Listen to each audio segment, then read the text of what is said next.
भावना मन बदले की हो हम डरे मेघ से हमसे भूल कर भी कोई भूल हो इतनी शक्ति हमें दे दाता मन का विश्वास कमजोर हो हम न सोचे हमें न मिला है हम ये सोचे क्या भूल खुशियों के बाटे सभी को जीवन निबन जाए मधुबन अपनी करुणा कर तू आके कर दे पावन हर एक मन का कोना हम डरे रब से प्रेम से भूल कर भी कोई भूल हो ना इतनी शक्ति हमें दे न दाता मन का विश्वास कमजोर हो ना विश्वास कमजोर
good afternoon.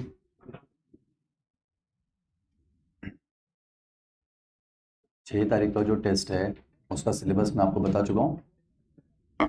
Body fluids and circulation complete, neural control and coordination complete.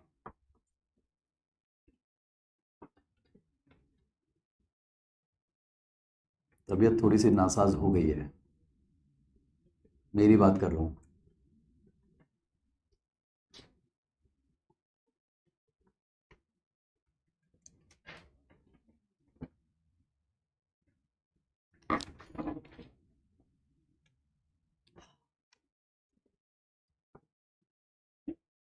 Circulatory system में एक सब टॉपिक बचा है, लिम्फ।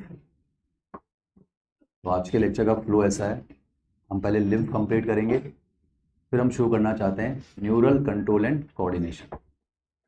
बस कुछ प्यार भरी बात, बेसिक इंट्रोडक्शन। मेरी तरफ से चैप्टर शुरू होगा अगली क्लास में, जब मैं शुरू करूंगा myelinogenesis and generation and conduction of nerve impulse. कोशिश करते हैं बस आज की क्लास निकल जाए, 3:40 हो जाए बस। I seriously need rest. सीधे शुरू करते हैं ना। गुड आफ्टरनून बच्चों। सोना नहीं है ना, सोना नहीं है ना, थोड़ा अलर्ट होकर बैठ जाएं। सुने, सर्कुलेटरी सिस्टम ओपन क्लोज्ड, हम पढ़ रहे हैं क्लोज्ड। उसके अंदर ब्लड सर्कुलेटरी सिस्टम और lymphatic system. Blood circulatory system complete हो चुका है। ब्लड सर्कुलेटरी सिस्टम में 3 चीजें आती हैं, ब्लड, ब्लड वेसल्स और हार्ट। तीनों कंप्लीट हो चुके हैं। ब्लड के बारे में थोड़ा आप सोचो, मैं आपको समय दे रहा हूँ ना, आज का लेक्चर निकल जाने देते हैं ना, I need rest. Blood, blood vessels and heart, blood के बारे में थोड़ा सोचो, ब्लड का कंपोजिशन सोचो कि प्लाज्मा में क्या होता है, ब्लड कॉर्पसल्स, फॉर्म्ड एलिमेंट्स के बारे में सोचो, आरबीसी, डब्ल्यूबीसी, प्लेटलेट्स, ग्रेनुलोसाइट्स, ए ग्रेनुलोसाइट्स, थोड़ा सोचो। मैं आपको टाइम दे रहा हूँ ना, आप रिजल्ट देना। मैं फिर दोहराता हूँ, पेपर मैं बढ़िया बना रहा हूँ, पेपर बढ़िया बना रहा हूँ। बढ़िया का मतलब होता है सही में बढ़िया। जैसे वो लब डब की आवाजें पता होने से क्वेश्चन सॉल्व नहीं हो रहा है, कि लब डब उससे सॉल्व नहीं हो रहा है। लब डब का जो मैंने क्वेश्चन पूछा है ना, जो 6 तारीख को आपको मिलेगा, उसको करने के लिए पूरी कार्डियक साइकिल की नॉलेज होनी चाहिए। बहुत मेहनत चल रही है। घर थोड़ा जा रहे हैं, यहीं था, अभी स्टाफ रूम में था, क्लास लूंगा उसके बाद चल जाऊंगा ना।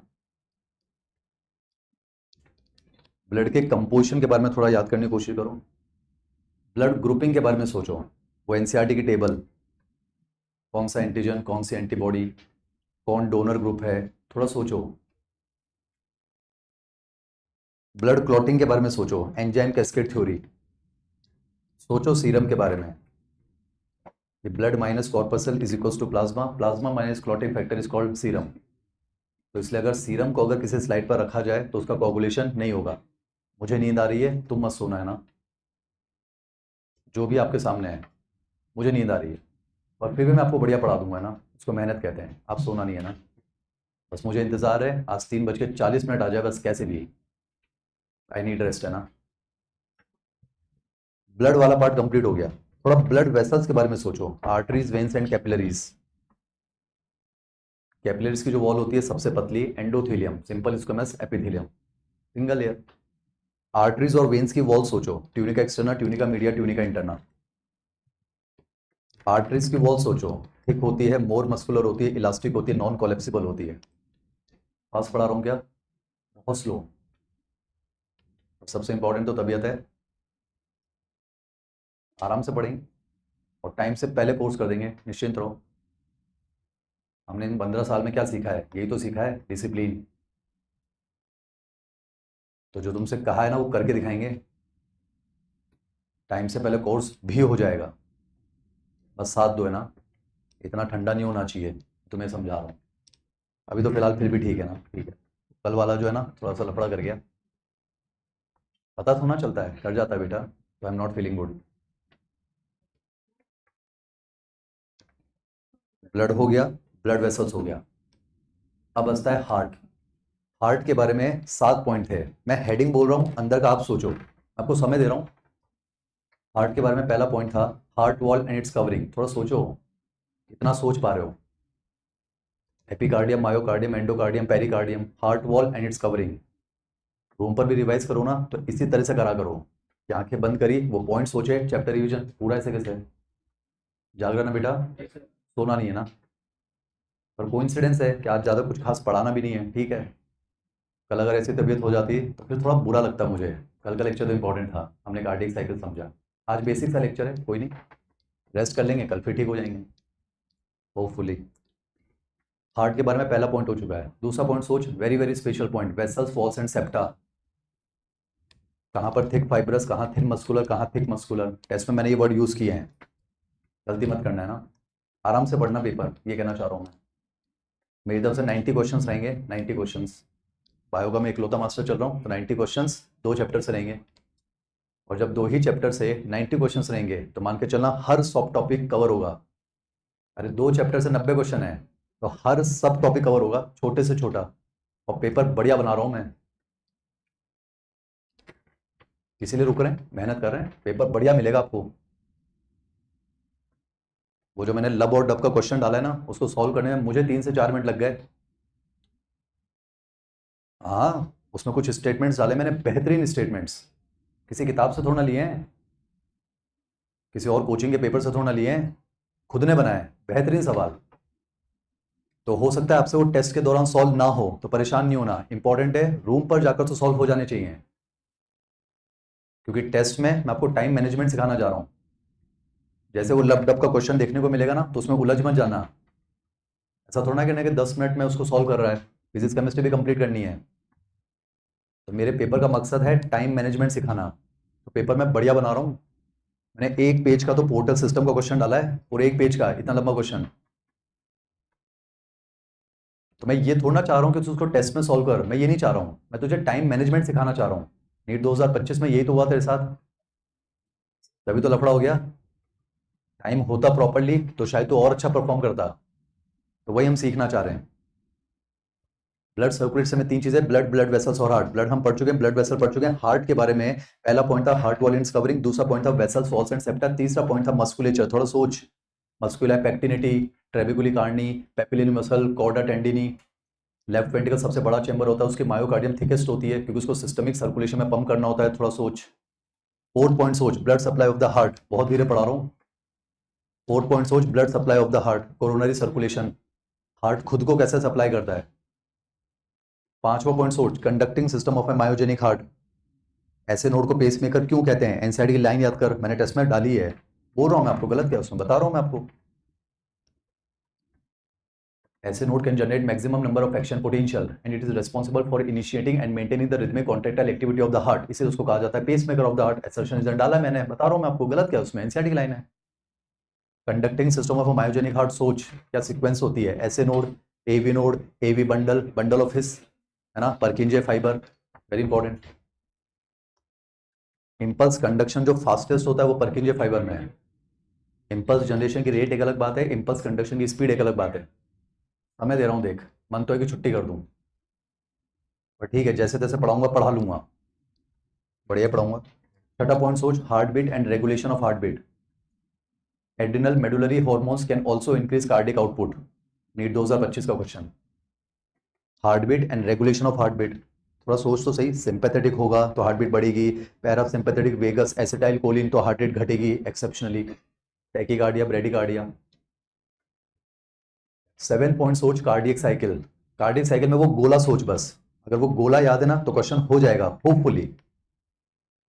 कहाँ वेंट्रिकुलर सिस्टोल की शुरुआत, कहाँ एवी वॉल बंद, कहाँ पर फर्स्ट हार्ट साउंड लब, कहाँ वेंट्रिकुलर डायस्टोल की शुरुआत, कहाँ पर सेमिल्यूनर वॉल बंद होते हैं, कहाँ पर सेकंड हार्ट साउंड डब, कैसे कार्डियक साइकिल कंप्लीट होती है। थोड़ा सोच, क्या रैपिड फ्लो होता है, क्या डायस्टेसिस होता है, क्या एट्रियल सिस्टोल होता है, थोड़ा सोच। बढ़िया क्वेश्चन बनाया मैंने, न्यूमेरिकल भी डाले मैंने, बोल रहा हूँ मैं आपको। And diastolic volume and systolic volume, stroke volume बराबर, इन दोनों को माइनस करके निकालते हैं। कार्डिक आउटपुट बराबर stroke volume into heart rate.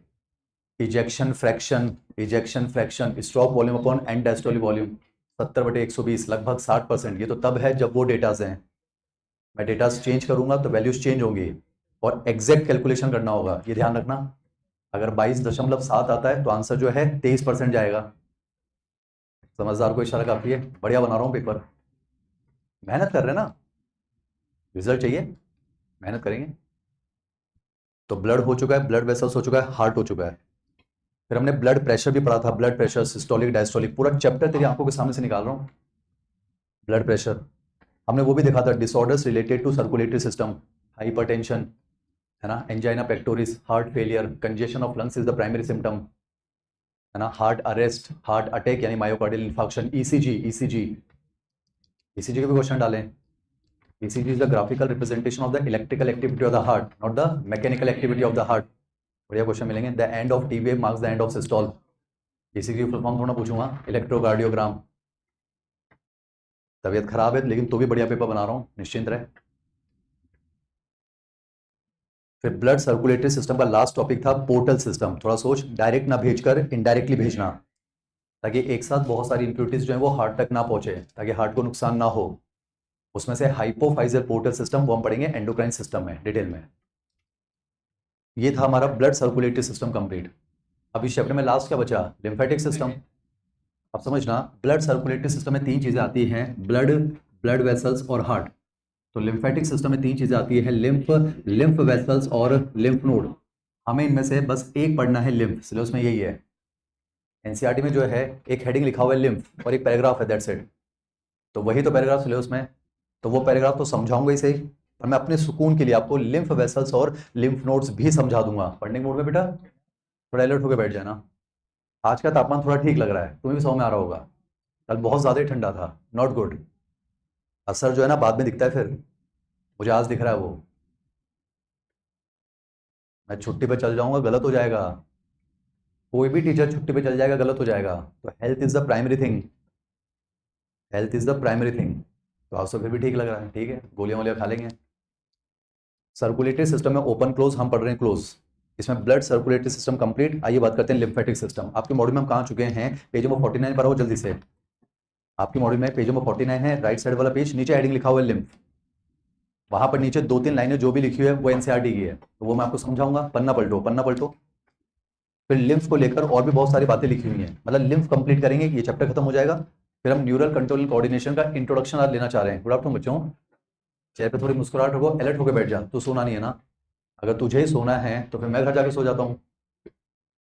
अगर मैं जाग रहा हूँ इसका मतलब तुझे सोने का अधिकार भी नहीं है, थोड़ा अलर्ट होकर बैठ जा। 3:40 तक मैं नॉन स्टॉप बोलूंगा, सुन। मैं आपको समझाता हूँ लिम्फेटिक सिस्टम। लिम्फेटिक सिस्टम में तीन चीजें, आपको समझ में आएगा, कैसे नहीं आएगा। लिम्फेटिक सिस्टम में तीन चीजें पढ़नी है, लिम्फ, लिम्फ वेसल्स और लिम्फ नोड। एनसीईआरटी में सिर्फ लिम्फ के बारे में है, मैं पूरा समझा दूंगा, समझने में क्या बुराई है। टेस्ट में अगर क्वेश्चन पूछूंगा ना तो वही पूछूंगा जो सिलेबस में होता है, सिलेबस के बाहर क्वेश्चन नहीं पूछता हूं मैं।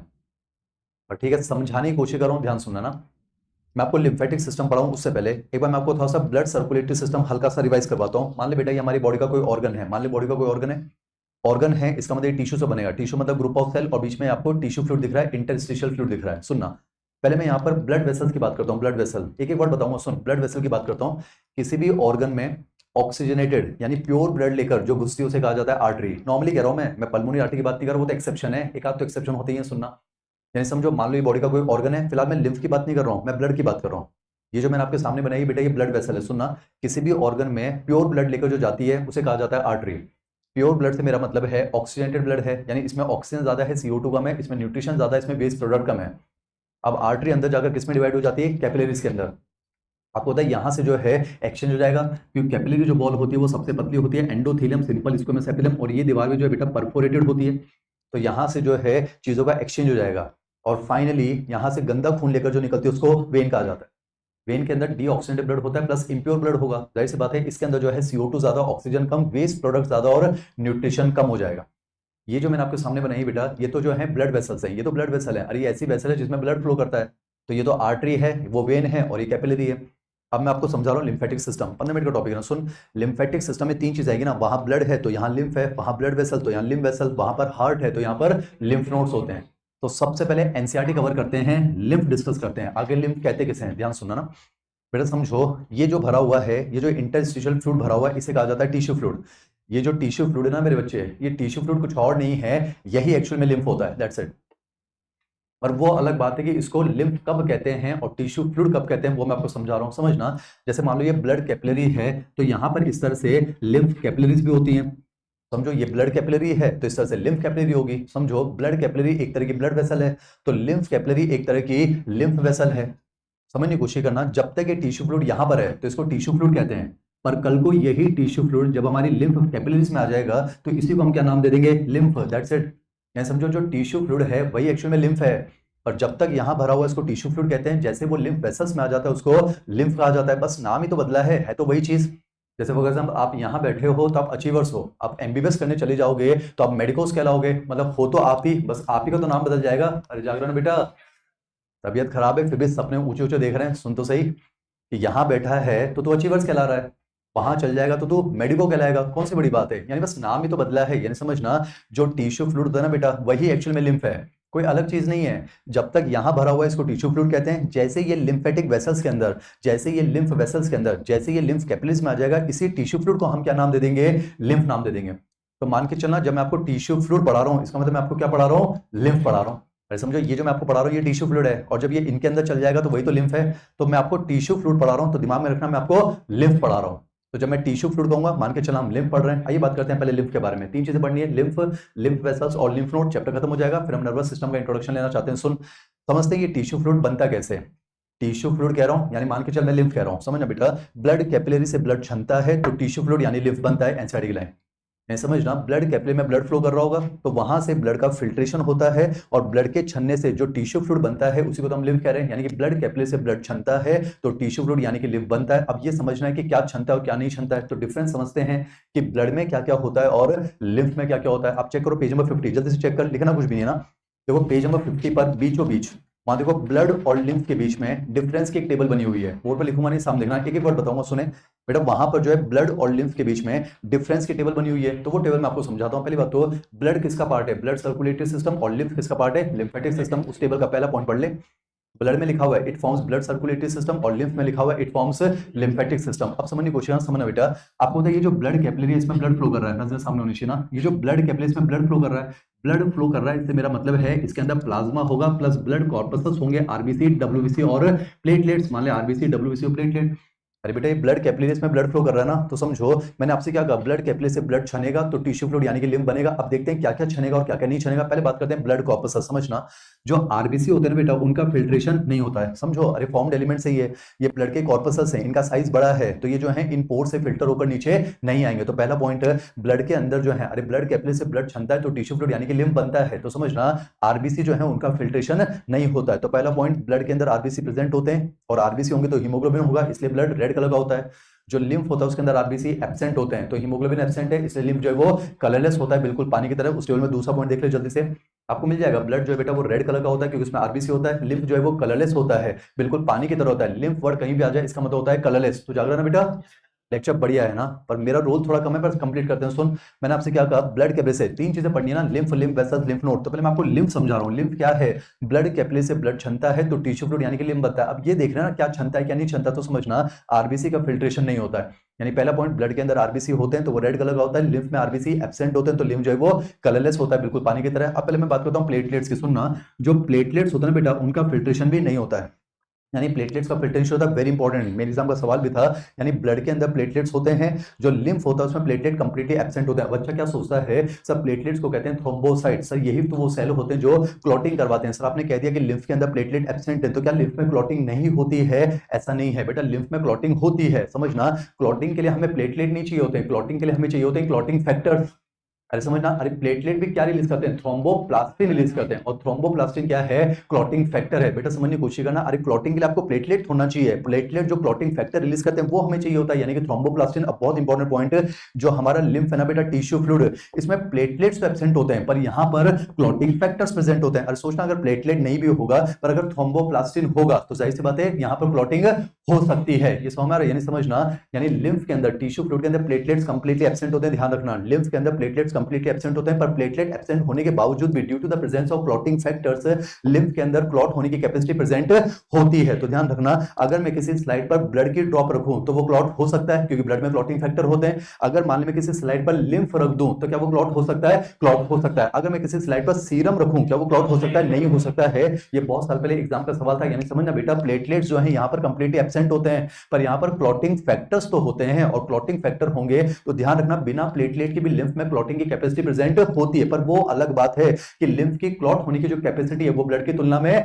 कम होती है। इसका मतलब लिम्फ को क्लॉट होने में ब्लड की तुलना में समय थोड़ा सा ज्यादा लगता है। उस टेबल में लास्ट पॉइंट पढ़ ले जल्दी से, उस टेबल में लास्ट पॉइंट पढ़ ले। देख ब्लड में तो लिखा हुआ है क्लॉटिंग टाइम लेस, अरे ब्लड को क्लॉट होने में समय कम लगता है, यानी ब्लड की क्लॉटिंग कैपेसिटी ज्यादा है।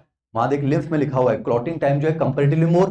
मैं फिर कह रहा हूं बेटा, अगर पूछा जाए लिम्फ के अंदर प्लेटलेट्स प्रेजेंट और एब्सेंट, एब्सेंट, ध्यान रखना, अरे लिम्फ के अंदर जो है प्लेटलेट्स कंप्लीटली एब्सेंट है पर क्लॉटिंग फैक्टर है ना, और अगर क्लॉटिंग फैक्टर होंगे तो बिना प्लेटलेट के भी यहाँ पर क्लॉटिंग हो सकती है, पर प्लेटलेट एब्सेंट है इसीलिए यहाँ पर क्लॉटिंग कैपेसिटी जो है वो ब्लड की तुलना में कम होती है। यानी समझो, अगर ब्लड और लिम्फ को रखा जाए तो कौन जल्दी कोगुलेट हो जाएगा, ब्लड जल्दी कोगुलेट हो जाएगा। पर ध्यान रखना, लिम्फ जो है बिना प्लेटलेट के भी कोगुलेशन शो कर सकता है, ऐसा कुछ। अब मैं बात करता हूँ डब्ल्यूबीसी। समझना, डब्ल्यूबीसी जो है वो नॉर्मली फिल्टर नहीं होते बेटा, डब्ल्यूबीसी नॉर्मली फिल्टर नहीं होते, पर जो लिम्फ होता है उसमें कुछ ना कुछ डब्ल्यूबीसी प्रेजेंट होते हैं। जैसे आप करने की कोशिश करो, ब्लड के अंदर जो है नजर सामने होनी चाहिए। ब्लड के अंदर याद करो फेगोसाइटिक डब्ल्यूबीसी होते हैं न्यूट्रोफिल्स और मोनोसाइट। थोड़ा सा आपको आइडिया हो ड्यूरिंग इन्फ्लेमेशन, मान लो टिश्यू में मान लो कोई बीवी आ गई, मान लो कोई बैक्टीरिया वायरस आ गए, तो ये जो ब्लड के फेगोसाइट्स होते हैं ना, अरे समझो ये जो हमारे फेगोसाइटिक सेल्स होते हैं ये जो है सूडोपोडिया बनाकर ये अमीबॉइड में मूवमेंट शो करते हैं और डायापिडेसिस करते हैं और ये ब्लड कैपिलरी से बाहर आ जाते हैं ताकि उस पैथोजन को डिस्ट्रॉय किया जा सके। यानी समझना नॉर्मली डब्ल्यूबीसी का फिल्ट्रेशन तो नहीं होता है पर आपको लिम्फ में थोड़े बहुत डब्ल्यूबीसी देखने को मिलते हैं। वेरी इंपॉर्टेंट, अगर पूछा जाए ओवरऑल डब्ल्यूबीसी ज्यादा किस में मिलते हैं तो आंसर जाएगा ब्लड के अंदर। वेरी इंपॉर्टेंट, नीट के अंदर क्वेश्चन आ चुका है। वापस बोल रहा हूं बेटा, आरबीसी यहां पर देखने को नहीं मिलते, प्लेटलेट्स यहां देखने को नहीं मिलते, लिम्फ के अंदर डब्ल्यूबीसी प्रेजेंट होते हैं। पर अगर पूछा जाए ओवरऑल डब्ल्यूबीसी ज्यादा किसमें होते हैं, एसिडोफिल, बेसोफिल, न्यूट्रोफिल, अरे ओवरऑल डब्ल्यूबीसी ज्यादा किसमें होते हैं, ब्लड के अंदर होते हैं। वेरी इंपॉर्टेंट, यानी मोर डब्ल्यूबीसी जो है वो ब्लड में है, लिम्फ में डब्ल्यूबीसी कम होते हैं। पर अगर पूछा जाए वो कौन सा डब्ल्यूबीसी है जो ब्लड की तुलना में लिम्फ में ज्यादा होता है तो आंसर जाएगा लिम्फोसाइट। अरे नाम है लिम्फोसाइट, साइट मतलब सेल, लिम्फ में पाए जाने वाला सेल वो कहलाएगा लिम्फोसाइट। तो ध्यान रखना अगर पूछा जाए ओवरऑल डब्ल्यूबीसी ज्यादा कहां है तो आंसर जाएगा ब्लड। अरे ब्लड में डब्ल्यूबीसी ज्यादा है, पर अगर पूछा जाए वो कौन सा डब्ल्यूबीसी है जो ब्लड की तुलना में लिम्फ में ज्यादा होता है तो आंसर जाएगा लिम्फोसाइट। तो यहां पर मैंने ब्लड कॉर्पसल्स की बात करी, अब मैं बात करता हूं प्लाज्मा की। ध्यान सुनना, समझो बेटा प्लाज्मा का तो फिल्ट्रेशन तो होगा ही सही, समझो मुझे तो प्लाज्मा में से सबसे ज्यादा क्या फिल्टर होगा, वाटर। अरे समझो यहां पर वाटर का फिल्ट्रेशन तो होगा। अब एनसीईआरटी की लाइन सुनना, एनसीईआरटी कहती है the mineral composition of blood plasma and lymph जो है वो बिल्कुल सेम होता है। मैंने मिनरल कंपोजिशन कहा है, मैंने वॉल्यूम की बात नहीं की है।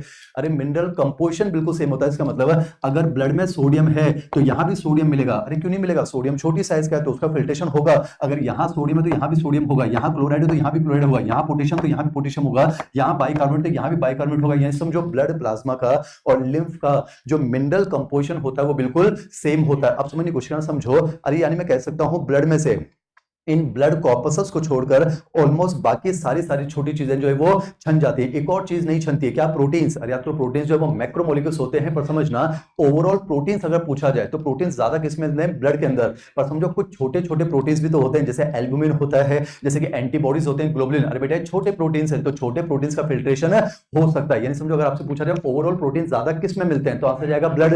क्या लिम्फ में प्रोटीन होते हैं पर ब्लड की तुलना में कम होते हैं। यहां पर आपको जो है छोटे प्रोटीन्स जो है वो देखने को मिल सकते हैं, ये भी बात उसमें लिखी हुई है। अब ध्यान सुनो, समझो ये जो ब्लड कैपिलरी बनी है ये किसके डिवीजन से बनी है, आर्टरी से। अरे समझो ये आर्टरी के डिवीजन से बनी है। अब मुझे तो ये आर्टरी के डिवीजन से बनी है तो इसमें अभी प्योर ब्लड है या इम्प्योर ब्लड है, अरे इसमें प्योर ब्लड है ना। अरे बेटा आर्टरी के डिवीजन से बनी, इसमें प्योर ब्लड है। जब एक्सचेंज कंप्लीट हो जाएगा तो आगे चल के इम्प्योर ब्लड हो जाएगा। यानी मैं कह सकता हूं जो हमारा ब्लड है कैपिलरी के अंदर इसमें ऑक्सीजन ज्यादा है, CO2 कम है, इसके अंदर न्यूट्रिएंट्स ज्यादा है, इसके अंदर वेस्ट प्रोडक्ट कम होते हैं। अब ध्यान से कोशिश करना, याद करो यहां पर ऑक्सीजन ज्यादा है पर वो ऑक्सीजन तो सेल को चाहिए, यहां न्यूट्रिएंट्स हैं पर वो न्यूट्रिएंट्स तो सेल को चाहिए। पर समझो ब्लड और सेल के बीच में हमेशा मिडल मैन के तौर पर, बिचौलिए के तौर पर, दलाल के तौर पर हमेशा कौन काम करता है, टिश्यू फ्लूइड यानी कि लिम्फ। यानी tissue fluid always act as a middle man between the blood and the cell. अरे समझो ये फैक्ट्री है और ये कस्टमर है, तो हमारा लिम्फ क्या है, ये दुकानदार है। अरे मैंने हम पढ़ा भी चुके, जैसे याद करो ऑक्सीजन कैसे आएगी, 95 से 40, 40 से 20, अरे कुछ याद आ रहेगा। फिर कार्बन डाइऑक्साइड पे ऐसे जाती है ना 50 से 45, 45 से 40। यानी समझो ब्लड और सेल के बीच में कभी भी अगर आपको एक्सचेंज करना होगा तो वो एक्सचेंज हमेशा किसके थ्रू होता है, टिश्यू फ्लूइड के थ्रू होता है, यानी कि लिम्फ के थ्रू होता है। यानी लिम्फ को जो है मिडल मैन कहा जाता है। आपको समझाने की कोशिश करो, समझो यहां पर अभी ऑक्सीजन ज्यादा है तो वो ऑक्सीजन यहां से डिफ्यूज होकर कहां पर आएगी, टिश्यू फ्लूइड में। तो पल के लिए तो आपको ऐसा लगेगा कि टिश्यू फ्लूइड के अंदर ऑक्सीजन ज्यादा है, पर ये ऑक्सीजन यहां थोड़ा ना ठहरती है, ये ऑक्सीजन कहां चल जाती है बेटा, सेल के अंदर।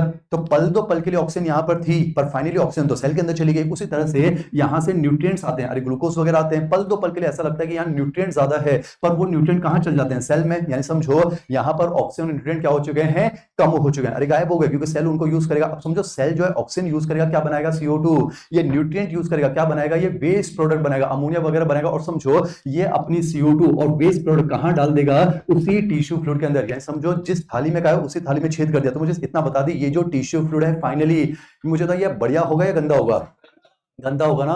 अरे इसमें से ऑक्सीजन जा चुकी है, CO2 आ चुकी है, इसमें से न्यूट्रिएंट्स जा चुका है, इसमें से वेस्ट प्रोडक्ट आ चुके हैं। तो फाइनली जो टिश्यू फ्लूइड होता है वो गंदा होता है। सोचिए ना, वापस से कह रहा हूं, ब्लड के अंदर ऑक्सीजन ज्यादा है, न्यूट्रिएंट्स ज्यादा है, CO2 और वेस्ट प्रोडक्ट जो है वो कम होते हैं। पर टिश्यू फ्लूइड के अंदर ऑक्सीजन और न्यूट्रिएंट जो है वो कम हो जाते हैं, इसमें CO2 और वेस्ट प्रोडक्ट जो है वो ज्यादा हो जाते हैं। जल्दी से एक बार वो टेबल पूरी पढ़ ले। ब्लड और लिम्फ के बीच में जो डिफरेंस वाली टेबल है वो जल्दी से पढ़ ले बेटा।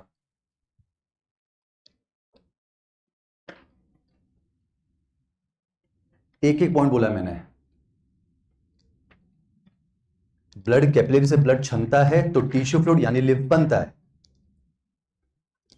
तो क्या क्या छना, क्या क्या नहीं छना, एनसीईआरटी का पूरा पैराग्राफ कंप्लीट हो गया। ब्लड में डब्ल्यूबीसी ज्यादा है, लिम्फ में डब्ल्यूबीसी कम है। ब्लड में प्रोटीन ज्यादा है, लिम्फ में प्रोटीन कम है। ब्लड में आरबीसी है, लिम्फ में आरबीसी एब्सेंट। ब्लड में प्लेटलेट है, लिम्फ में प्लेटलेट एब्सेंट। प्लेटलेट एब्सेंट है पर स्मॉल प्रोटीन्स तो हैं, क्लॉटिंग फैक्टर्स तो हैं, इसीलिए प्लेटलेट की एब्सेंस के बावजूद भी लिम्फ के अंदर क्लॉटिंग कैपेसिटी प्रेजेंट होती है। Very important point. तो ब्लड जो है वो कोगुलेट हो सकता है, लिम्फ जो है वो कोगुलेट हो सकता है, सीरम जो है वो कोगुलेट नहीं हो सकता, क्योंकि सीरम में तो क्लॉटिंग फैक्टर्स होते ही नहीं है ऐसा कुछ। तो आपने देखा ब्लड कैपिलरी से ब्लड छनता है तो टिश्यू फ्लूइड बनता है, और इसी टिश्यू फ्लूइड को हम आगे चल के क्या नाम देते हैं, लिम्फ। तो हमारा चैप्टर तो टेक्निकल खत्म हो गया, तो हमें लिम्फ ही तो पढ़ना था। बस अब मैं अपने सुकून के लिए, बस अपने सुकून के लिए, टेस्ट में नहीं पूछूंगा, मैं आपको दो चीजें और बता देता हूं ताकि लिम्फेटिक सिस्टम कंप्लीट हो जाए। मैं आपको बता देता हूं लिम्फ वेसल्स क्या होती हैं और लिम्फ नोड क्या होते हैं। इसको जल्दी सुनना, इंपॉर्टेंट नहीं, जल्दी सुनना बेटा। समझो कोई भी ऐसी वेसल जिसमें ब्लड फ्लो करता है उसको ब्लड वेसल कहते हैं, तो कोई भी ऐसी वेसल जिसमें लिम्फ फ्लो करेगा उसको लिम्फ वेसल कहेंगे। ये आपके सिलेबस में नहीं है, आपको बस लिम्फ याद रखना है। ब्लड कैपिलरी से ब्लड छन गया तो टिश्यू फ्लूइड यानी कि लिम्फ बन गया, तो उसमें क्या होता है क्या नहीं होता है वो हम कंप्लीट कर चुके हैं। तो लिम्फ आपके लिए इंपॉर्टेंट है। अब ध्यान सुनना, अरे कोई भी ऐसी वेसल जिसमें ब्लड फ्लो करता है उसको ब्लड वेसल कहते हैं, और ब्लड वेसल तीन टाइप की होती है, आर्टरीज, वेन्स और कैपिलरी। तो कोई भी ऐसी वेसल जिसमें लिम्फ फ्लो करता है उसको लिम्फ वेसल कहते हैं। तो बेटा लिम्फ वेसल भी तीन टाइप की होती है, एक होती है लिम्फ कैपिलरीज, जैसे ब्लड कैपिलरी है वैसे लिम्फ कैपिलरीज, एक होती है लिम्फेटिक वेसल्स और एक होती है लिम्फेटिक डक्ट्स। नहीं पढ़ना पर मैं आपको समझाता हूं, सुनना।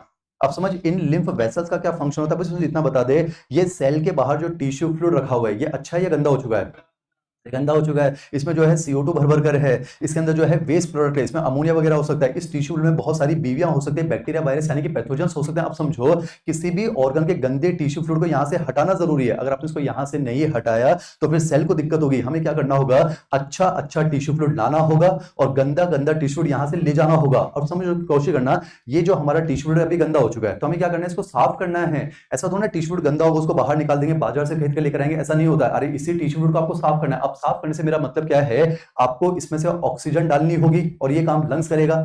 आपको इसमें से नाइट्रोजन वेस्ट निकालने होंगे, ये काम किडनी करेगा। तो समझो आपको इस गंदे टिश्यू फ्लूइड को यहां से उठाकर वेन्स में पहुंचाना होगा। अरे अगर आपने यहां से अगर इसको वेन में पहुंचा दिया तो वेन की मदद से चला जाएगा वेना कावा, वेना कावा की मदद से हार्ट, और हार्ट जो है इसको लंग्स में पंप कर देगा तो वहां पर इसमें ऑक्सीजन आ जाएगी। हार्ट उसको जो है किडनी में पंप कर देगा तो वहां पर जो है नाइट्रोजन वेस्ट बाहर निकल जाएगा। यानी समझो अच्छा जो है टिश्यू फ्लूइड आता है। हमारा मकसद क्या है, अभी जो गंदा टिश्यू फ्लूइड है इसको साफ करना है ना, तो इसको कहां पहुंचा दो, बस वेन में। क्योंकि एक बार अगर आपने इसको वेन में डाल दिया तो वेन की मदद से वेना कावा की मदद से हार्ट, हार्ट की मदद से लंग्स भी चल जाएगा, हार्ट की मदद से किडनी भी चल जाएगा और वहां पर जाकर साफ हो जाएगा। फिर साफ होकर जो है ब्लड वापस आएगा, फिर अच्छा अच्छा टिश्यू बनेगा, गंदा गंदा टिश्यू जाएगा, साफ होकर वापस आएगा और ये जो है जीवन भर चलता रहेगा। अब समझो, तो मेरा मकसद क्या है, इस गंदे टिश्यू फ्लूइड को कहां पहुंचाना, ब्लड सर्कुलेशन में पहुंचाना है। और इस गंदे टिश्यू फ्लूइड को यहां से उठाकर वहां तक पहुंचाने में जो वेसल्स हेल्प करती है वही तो कहलाती है लिम्फ वेसल। अब वो लिम्फ वेसल मैं आपको समझाता हूं। देख, सबसे पहले है लिम्फ कैपिलरीज।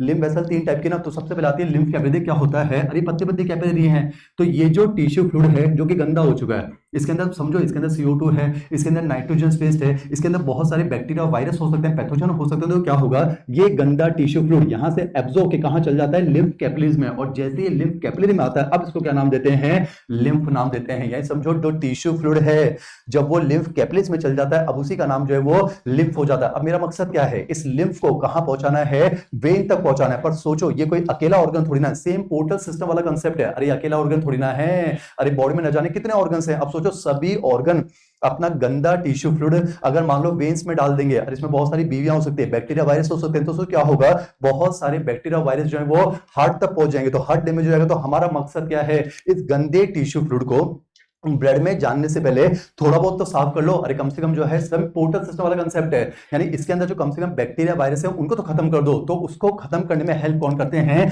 लिम्फ नोड्स करते हैं। मैं आपको समझाऊं तो क्या होगा, मान लो ये लिम्फ कैपिलरीज है, बस सुनने की कोशिश करना। ये लिम्फ कैपिलरीज कैसे फ्यूज हो जाती है और ये फ्यूज होकर एक गिठान जैसा स्ट्रक्चर बनाती है, इसको कहा जाता है लिम्फ नोड।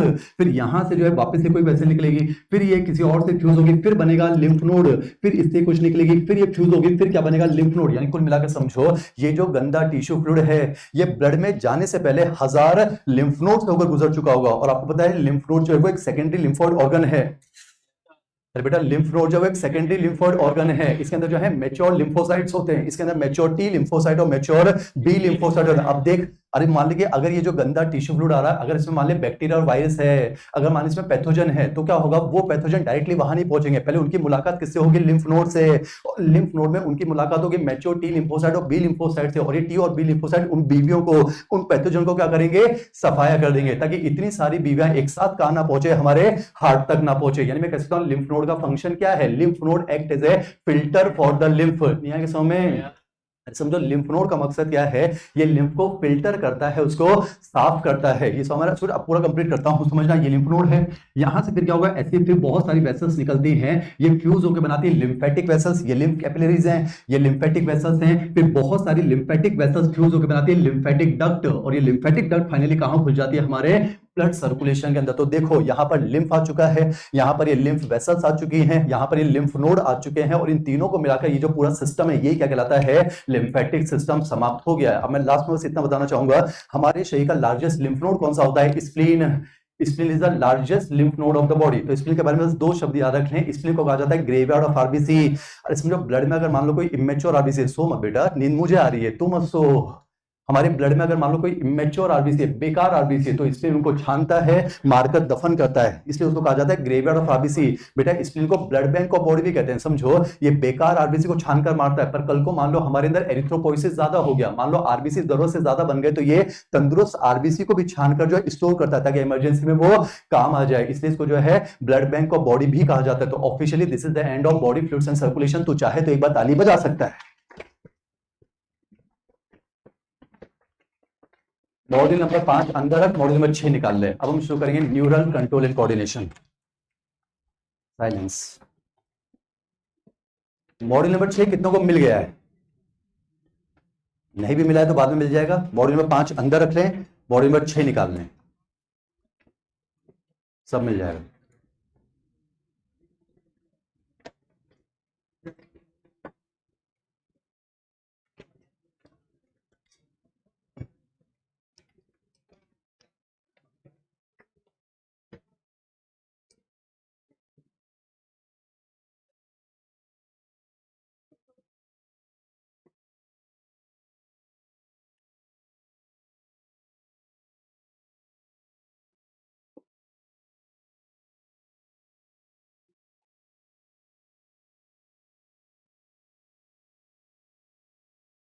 गुड आफ्टरनून बच्चों। नर्वस सिस्टम जो चैप्टर है, नर्वस सिस्टम जो चैप्टर है, इसमें 5-6 6.5 लेक्चर के आसपास समय लगना चाहिए। तो टेस्ट से पहले बहुत इजीली हो जाएगा, एक एक शब्द के साथ, आई प्रॉमिस। और जब कोई चीज़ मॉड्यूल में लिखी हो, एनसीईआरटी में लिखी हो, तो उसको हम फिर से लिखने वाला काम नहीं करेंगे। इस चैप्टर में लिखने वाला जो काम शुरू होगा वो अगली क्लास में है। मतलब आज की क्लास में तो कुछ भी नहीं लिखना है, बस मॉड्यूल सामने रखना है, उसमें एनसीईआरटी लिखी हुई है, उसको समझना है, समझने वाला चैप्टर है। थोड़ा लेट होके बैठ जाए ना। गुड आफ्टरनून बच्चों। सुने, एक नया चैप्टर आज शुरू कर रहा हूं, टेस्ट से पहले बहुत इजीली कंप्लीट हो जाएगा। टेस्ट के बाद फिर हम शुरू करेंगे केमिकल कोऑर्डिनेशन इंटीग्रेशन, जिसको हम नाम देंगे एंडोक्राइन सिस्टम। आज हम एक नया चैप्टर शुरू कर रहे हैं, अब थोड़ा मन को शांत रखना। आज हम बस इसकी बुनियाद रखेंगे, बेस। धीरे धीरे फिर हम रफ्तार पकड़ेंगे, तो ध्यान सुनना ना, मन को शांत रखे ना। सुने, 11th क्लास की बायो की रेस्पेक्टेबल एनसीईआरटी सुनते जाओ, बस कुछ प्यार भरी बातें, 3:40 तक मुझे नॉन स्टॉप बोलना है ना। सुन, 11th क्लास की बायो की रेस्पेक्टेबल एनसीईआरटी पेज नंबर 183 पर चैप्टर शुरू होता था breathing and exchange of gases, वो हमने कंप्लीट किया। जिनके लिए नहीं हुआ है हो जाएगा, परेशान हो। पेज नंबर 183 पर breathing and exchange of gases complete. NCERT page number 193 पर body fluids and circulation successfully complete. NCERT page number 205 पर excretory products and there elimination successfully complete. NCERT page number 230 पर न्यूरल कंट्रोल कोऑर्डिनेशन आज शुरू करने जा रहे हैं। Test के बाद एनसीईआरटी पेज नंबर 239 पर फिर हम शुरू करेंगे केमिकल कोऑर्डिनेशन एंड इंटीग्रेशन, जिसको प्यार से नाम देंगे एंडोक्राइन सिस्टम। तो फिलहाल आज हम शुरू कर रहे हैं NCERT page number 230, module number 6 page number 1 निकाल लें। मॉड्यूल मिल गया है तो सामने रखें। मॉड्यूल नंबर 5 हमारा ऑफिशियली पूरा हो गया। 3 चैप्टर थे, तीनों हो गए। एक्सरसाइज सॉल्व कर लेना, हमें निकालकर हम उसको भी डिस्कस करेंगे, परेशान नहीं होना। सुनिए, अब हम आ चुके हैं मॉड्यूल नंबर 6। मॉड्यूल नंबर 6 में पेज नंबर 1 ऊपर ही पर देखो चैप्टर का नाम लिखा हुआ है न्यूरल कंट्रोल एंड कोऑर्डिनेशन। इसको हम प्यार से नाम देंगे नर्वस सिस्टम या फिर न्यूरल सिस्टम।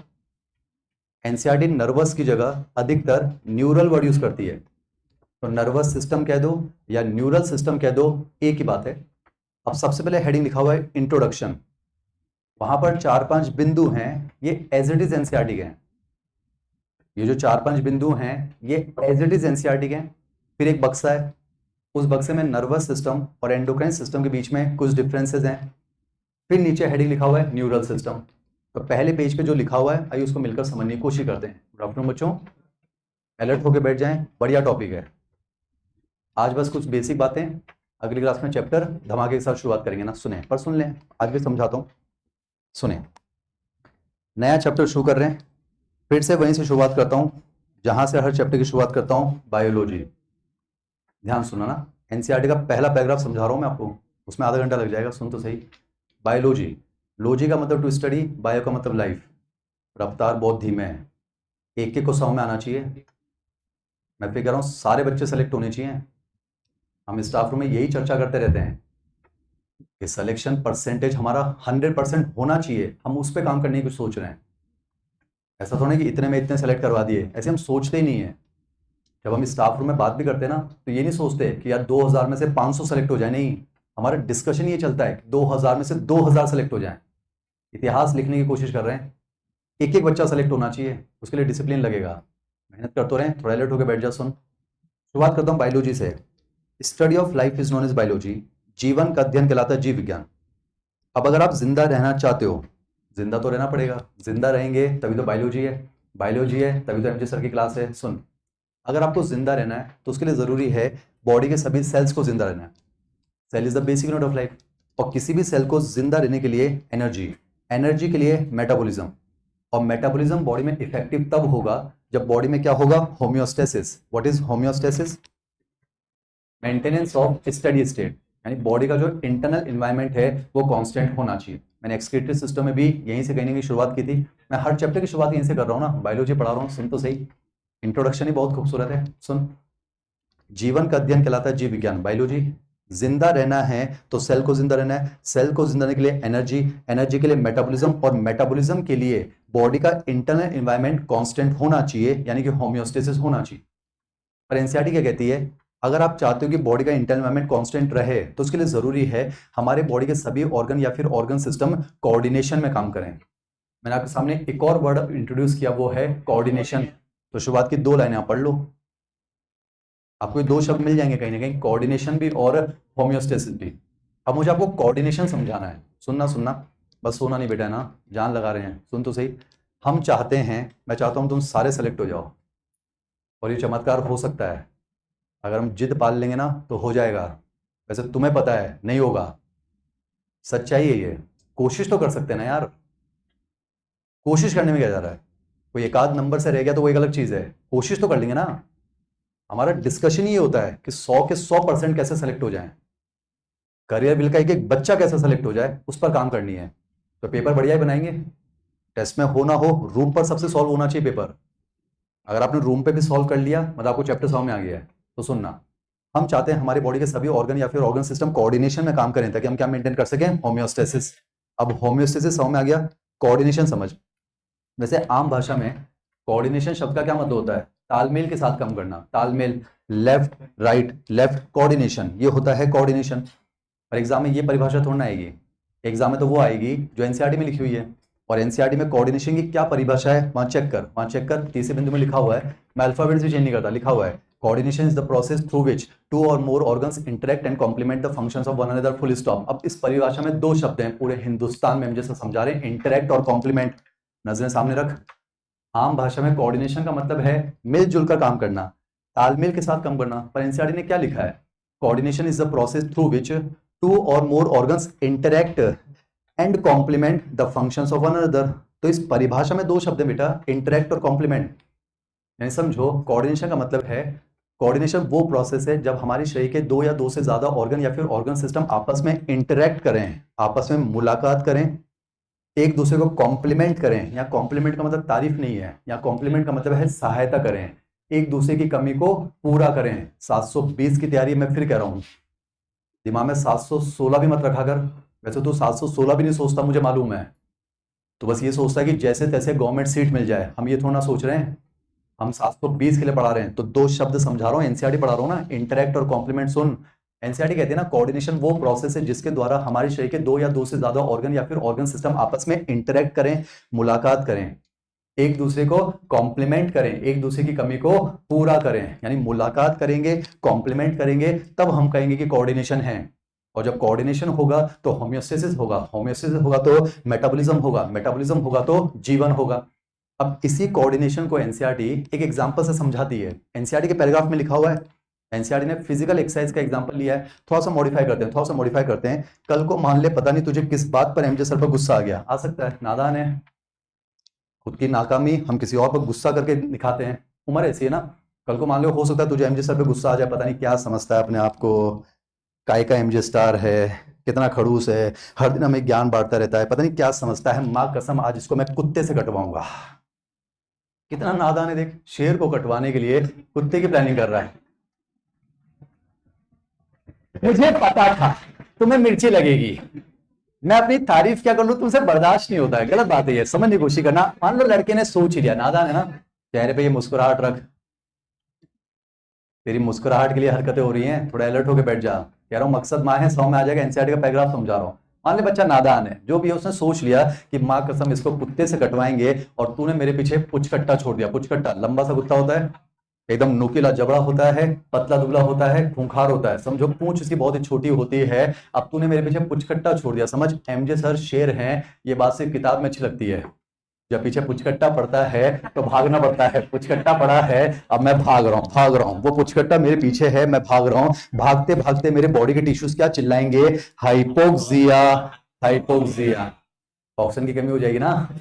अब सुन, इस समय अगर मुझे जिंदा रहना है, इस समय अगर मुझे जिंदा रहना है तो उस बेरहम कुत्ते के जबड़ों से मुझे दूर रहना है। जाहिर सी बात है, काई के शेर, अब वो चीर देगा, समझने की कोशिश करना। मैं भाग रहा हूं, तो मुझे अगर जिंदा रहना है तो मुझे उसकी पकड़ से दूर रहना है, उसकी पकड़ से दूर रहना है तो लगातार भागना होगा। लगातार भागना है तो मेरी ये जो स्केलेटल मसल, ये जो टिश्यूज हैं, इनके पास एनर्जी लगातार होनी चाहिए। एनर्जी लगातार होने के लिए इनको ऑक्सीजन ज्यादा चाहिए, कम चाहिए, ज्यादा चाहिए। और ऑक्सीजन तब आएगी जब तू सांस लेगा, और सांस लेने में हेल्प करेगा रेस्पिरेटरी सिस्टम। तो आपने देखा होगा फिजिकल एक्सरसाइज के दौरान या फिर भागते समय हमारी ब्रीदिंग रेट फास्ट हो जाती है, सांसें फूल जाती हैं, यानी कि रेस्पिरेटरी सिस्टम जो है वो हाइपर एक्टिव हो गया।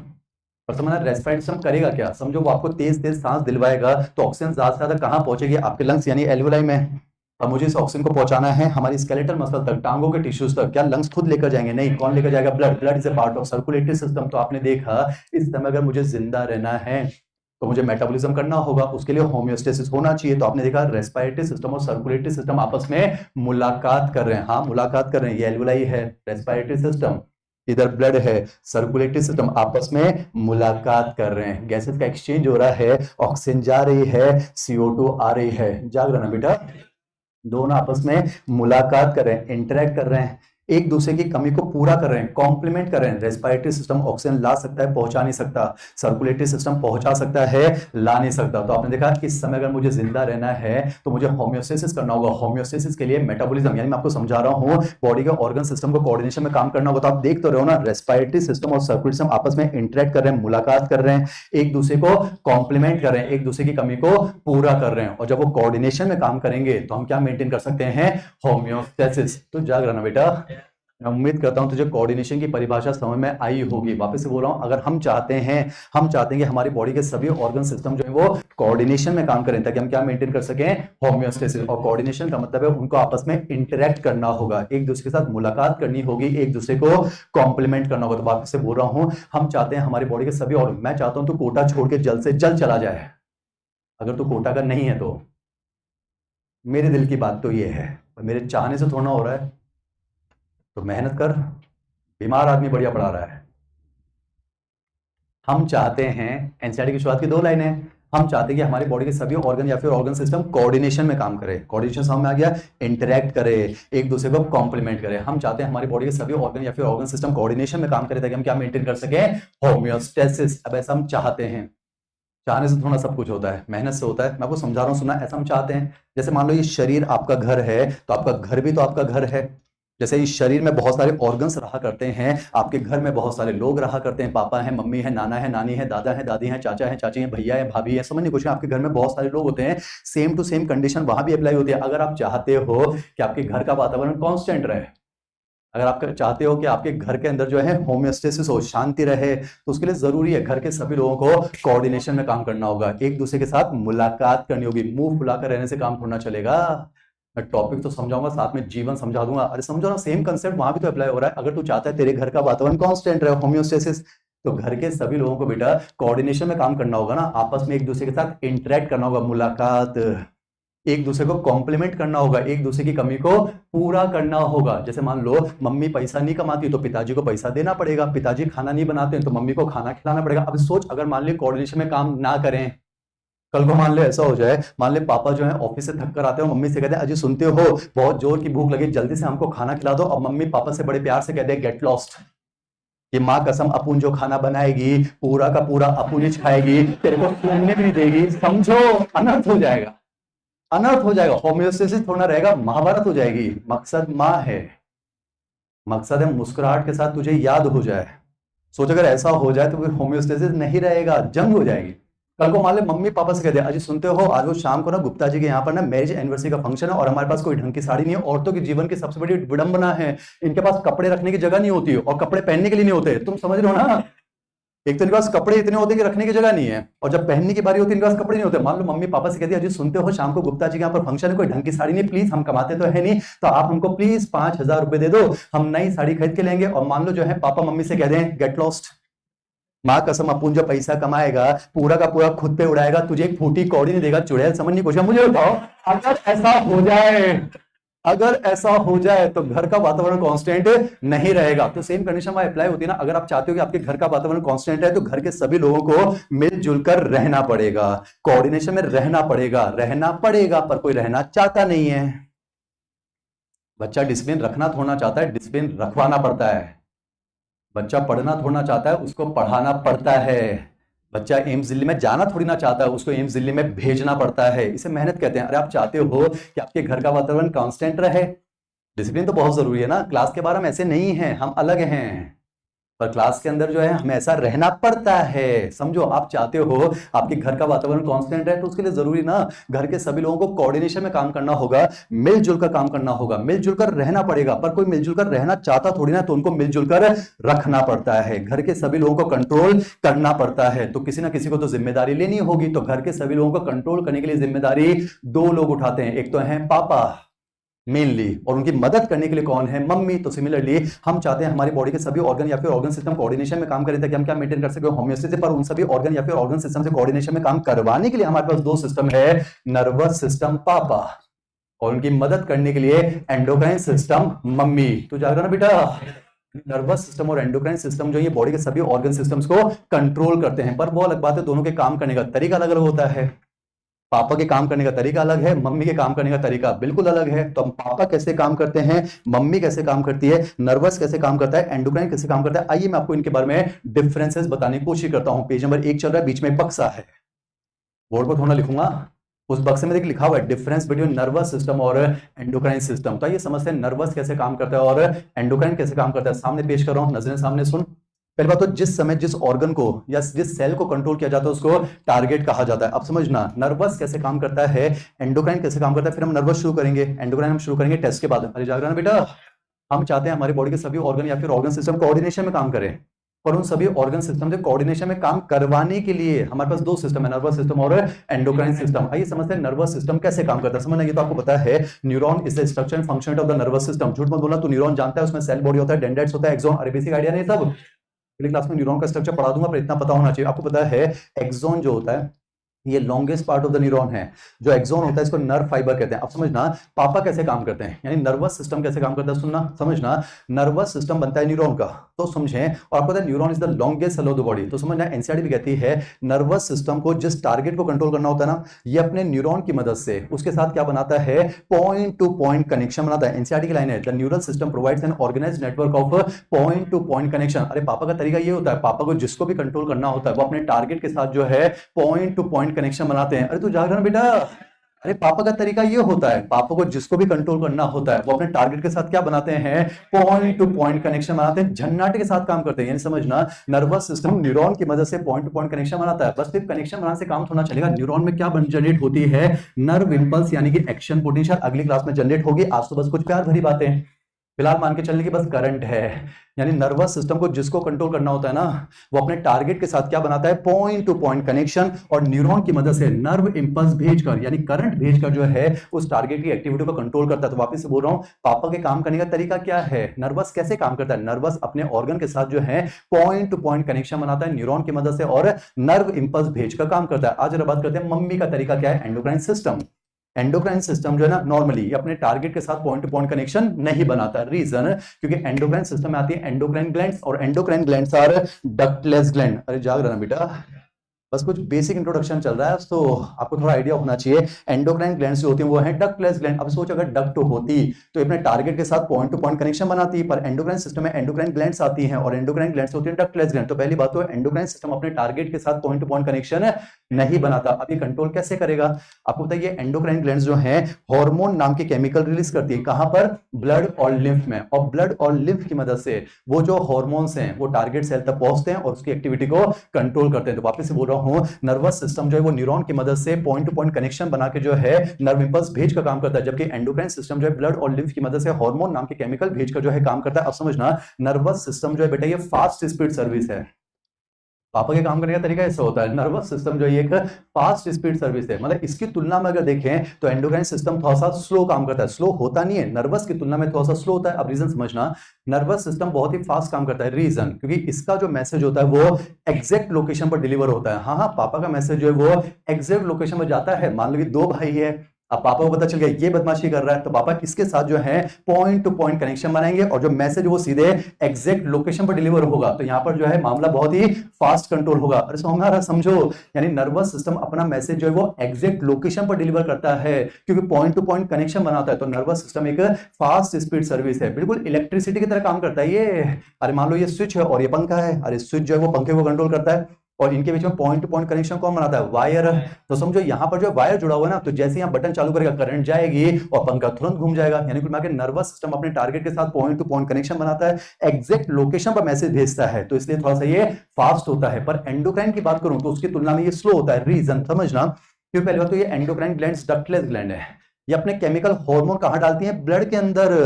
समझो इनके हार्मोन काम तो एग्जैक्ट लोकेशन पर करेंगे, एंडोक्राइन में समझाऊंगा, पर इनका मैसेज एग्जैक्ट लोकेशन पर डिलीवर नहीं होता है। इनका मैसेज जो है वो वाइड स्प्रेड जाता है। अरे सोचो, मान लो कि मैं हूं पिट्यूटरी ग्लैंड, जाग रहा ना बेटा, वो टेबल समझाने की कोशिश कर रहा हूं। मान ले मैं हूं पिट्यूटरी ग्लैंड, मान ले कोई बॉडी का सेल है सोता हुआ, तो सो रहा है क्या।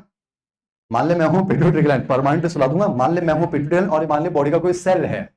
अब मान ले अगर मुझे इसकी ग्रोथ करवानी है तो उसके लिए मैं क्या पहुंचाना चाहता हूं, ग्रोथ हार्मोन। क्या पहुंचाना चाहता हूं, ग्रोथ हार्मोन। अब समझो अगर मान लो मेरे पास डक्ट होती तो मेरा ग्रोथ हार्मोन सीधे उसके पास जाता, यानी एग्जैक्ट लोकेशन में मेरा मैसेज जाता, तो इफेक्ट थोड़ा फास्ट होता। पर समझो चूंकि मेरे पास डक्ट नहीं है तो मैंने ग्रोथ हार्मोन किसमें डाला, ब्लड में।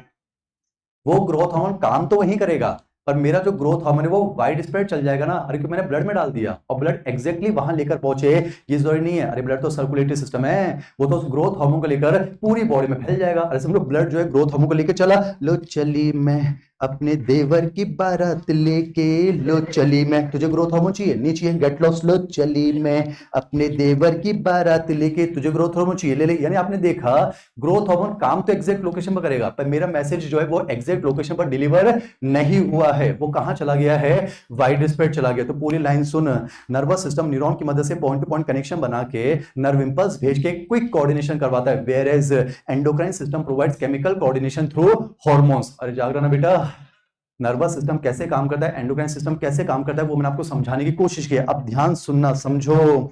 एक बात तो समझें, जो पापा और मम्मी जो हैं ये मिलजुल कर काम करते हैं, जॉइंटली कोऑर्डिनेट। पापा और मम्मी जो है ये मिलजुल कर काम करते हैं और कुछ इस तरह से काम करते हैं ताकि घर के सभी लोग जो हैं वो सिंक्रोनाइज फैशन में काम करें, ताकि घर के बाकी लोग जो हैं वो तालमेल के साथ काम करें, सिंक्रोनाइज फैशन में काम करें। यानी समझना, नर्वस सिस्टम और एंडोक्राइन सिस्टम जॉइंटली कोऑर्डिनेट, ये कुछ इस तरह से काम करते हैं कि घर के बाकी लोग जो हैं वो सिंक्रोनाइज फैशन में काम करते हैं। तो पापा मम्मी का फंक्शन क्या है, ये मिलजुल कर काम करते हैं ताकि घर के बाकी सभी लोगों को जोड़ कर रखा जा सके। आजकल कोई जुड़ना चाहता थोड़ी ना है, पर पापा मम्मी कुछ इस तरह से काम करते हैं कि घर के बाकी लोगों को जोड़ कर रखते हैं, और किसी को जोड़ना कहलाता है इंटीग्रेशन। इसलिए पापा और मम्मी को कहा जाता है इंटीग्रेटिव सिस्टम्स ऑफ द परिवार। यानी समझो, नर्वस सिस्टम और endocrine system are collectively refer to as integrated systems of the body. तो जहां वो टेबल है उस टेबल के ऊपर ही कहीं लिख ले इंटीग्रेटेड सिस्टम। जल्दी से बेटा, आज बस कुछ प्यार भरी बातें हैं। यानी अगर आपसे पूछा जाए हमारी बॉडी में इंटीग्रेटिव सिस्टम्स कौन से हैं, तो आंसर जाएगा नर्वस सिस्टम और एंडोक्राइन सिस्टम, दैट्स इट। यानी नर्वस सिस्टम और एंडोक्राइन सिस्टम को मिलाकर कहा जाता है integrated systems of the body. अरे ये ऐसे सिस्टम हैं जो कि घर के बॉडी के बाकी सभी ऑर्गन सिस्टम को जोड़कर रखते हैं, उनको इंटीग्रेट करते हैं, इसलिए इन दोनों को मिलाकर कहा जाता है इंटीग्रेटेड सिस्टम ऑफ बॉडी। अब सवाल तो ये आता है कि पापा और मम्मी जो है घर के सभी लोगों को कंट्रोल करते हैं, तो पापा मम्मी को कंट्रोल कौन करेगा, हैं? दादा दादी, वाह। फिर दादा दादी को कंट्रोल कौन करेगा, उनके मम्मी पापा। फिर उनको कंट्रोल करने के लिए स्वर्गलोक से उनकी मम्मी पापा। ऐसा नहीं होता है, पापा मम्मी को कंट्रोल करते हैं, मम्मी पापा को कंट्रोल करती है। बहुत साल पहले एएफएमटी 2006 का सवाल था ये। नर्वस सिस्टम एंडोक्राइन की एक्टिविटी रेगुलेट करता है, एंडोक्राइन सिस्टम नर्वस की एक्टिविटी रेगुलेट करता है, और दोनों एक दूसरे को रेगुलेट करते हैं और कुछ इस तरह से रेगुलेट करते हैं कि घर के बाकी सभी लोगों को जोड़कर रखते हैं, इंटीग्रेट करते हैं ताकि वो किस फैशन में काम कर सके, सिंक्रोनाइज फैशन में। तो जहां नर्वस और एंडोक्राइन में डिफरेंस की टेबल है वहीं पर ऐसे एरो लगा ले, नर्वस से एंडोक्राइन, एंडोक्राइन से नर्वस। जल्दी से, एएफएमटी 2006 का सवाल था ये, बहुत पुरानी बात हो गई। सवाल आया था which of the following option is correct, उसमें फोर्थ ऑप्शन सही था, nervous system regulates endocrinal glands and endocrinal glands regulate nervous system. तो वापस से बोल रहा हूं, हम चाहते हैं हमारी बॉडी के सभी ऑर्गन या फिर ऑर्गन सिस्टम कोऑर्डिनेशन में काम करें ताकि हम क्या मेंटेन कर सके, होमियोस्टेसिस। और उन सभी ऑर्गन सिस्टम से कोऑर्डिनेशन में काम करवाने के लिए हमारे पास दो सिस्टम है, नर्वस सिस्टम और endocrine system. Nervous system neuron की मदद से पॉइंट टू पॉइंट कनेक्शन बना के नर्व इंपल्स भेज के फास्ट काम करता है, जबकि एंडोक्राइन सिस्टम ब्लड और लिम्फ की मदद से हार्मोन नाम के केमिकल भेज के नर्वस की तुलना में स्लो काम करता है। नर्वस एंडो को कंट्रोल करता है, एंडो नर्वस को कंट्रोल करता है, और दोनों मिलकर काम करते हैं ताकि बॉडी के बाकी सभी ऑर्गन सिस्टम किस फैशन में काम कर सके, सिंक्रोनाइज फैशन में। ऊपर ऊपर दूसरा बिंदु पढ़, ऊपर ऊपर पेज नंबर 1 चल रहा है, दूसरा बिंदु पढ़। मैं अल्फाबेट्स भी चेंज नहीं करता, वहां लिखा हुआ है इन ह्यूमन बॉडी, मिला गया बेटा, एनसीईआरटी की लाइन है, पढ़, वहां लिखा हुआ है in human body the neural system and the endocrine system jointly coordinate and integrate all the activities of the organ so that they function in a synchronize fashion, full stop. अरे मिल गया क्या बेटा? कुल मिला के हमारी बॉडी में सभी ऑर्गन सिस्टम्स को कंट्रोल करने के लिए कितने सिस्टम है, नर्वस सिस्टम और एंडोक्राइन सिस्टम। उसमें से पहला आज शुरू कर रहा हूं, दैट इज न्यूरल सिस्टम। नीचे हेडिंग लिखा हुआ है अब न्यूरल सिस्टम। गुड आफ्टरनून बच्चों, आज न्यूरल सिस्टम अब शुरू कर रहे हैं। टेस्ट के बाद जो है हम एंडोक्राइन सिस्टम भी शुरू करेंगे। तू जाग रहा है ना? 3:40 हो जान देते हैं बस, सुन तो सही। वापिस बोल रहा हूँ, हम चाहते हैं हमारी बॉडी के सभी ऑर्गन या फिर ऑर्गन सिस्टम कोऑर्डिनेशन में काम करें। मैं चाहता हूं तुम्हें क्लास में याद हो जाए।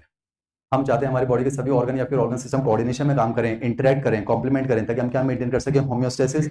उन सभी ऑर्गन सिस्टम से कोऑर्डिनेशन में काम करवाने के लिए हमारे पास दो सिस्टम है, नर्वस सिस्टम और एंडोक्राइन सिस्टम। तो उनमें से आज पहला जो चैप्टर शुरू कर रहे हैं दैट इज न्यूरल सिस्टम। तो उसी पेज पर नीचे हेडिंग लिखा हुआ है न्यूरल सिस्टम। फिर वहां पर जो है 3 बिंदु हैं, 3 बिंदु, वो तीनों के तीनों एनसीईआरटी के हैं। उसमें पहला जो बिंदु है वो मैं आपको समझाने की कोशिश करता हूं। वो पहला बिंदु पढ़, मैं अल्फाबेट्स भी चेंज नहीं करता, पढ़। वहां लिखा हुआ है द न्यूरल सिस्टम, मिला क्या?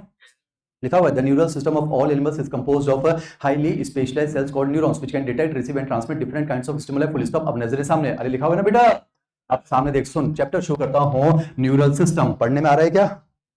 पढ़ने में आ रहा है क्या? आ रहा है। वहां लिखा हुआ है ना, टाइम पास थोड़ा करना है। अब स्टेटमेंट सुन एनसीईआरटी का, समझने वाला पार्ट है, सुन। चैप्टर शुरू कर रहा हूं, पहला न्यूरल सिस्टम, फिर 6-7 लेक्चर के बाद एंडोक्राइन सिस्टम। आज पापा पढ़ते हैं ना न्यूरल सिस्टम, सुन। एनसीईआरटी कहती है the neural system of all the animals is composed of highly specialized cells called neurons which can detect, receive and transmit different kinds of stimuli. NCERT की line, अब ये लाइन हम जैसा आपको समझाएंगे, सुन। NCERT कहती है the neural system of all the animals is composed of highly specialized cell called neuron. तो पहले तो ये समझ में आना चाहिए न्यूरॉन क्या है, एक सेल है। गलती मत करना टेस्ट में, न्यूरॉन एक सेल होता है, नेफ्रॉन सेल नहीं होता है। न्यूरॉन एक सेल होता है, सेल।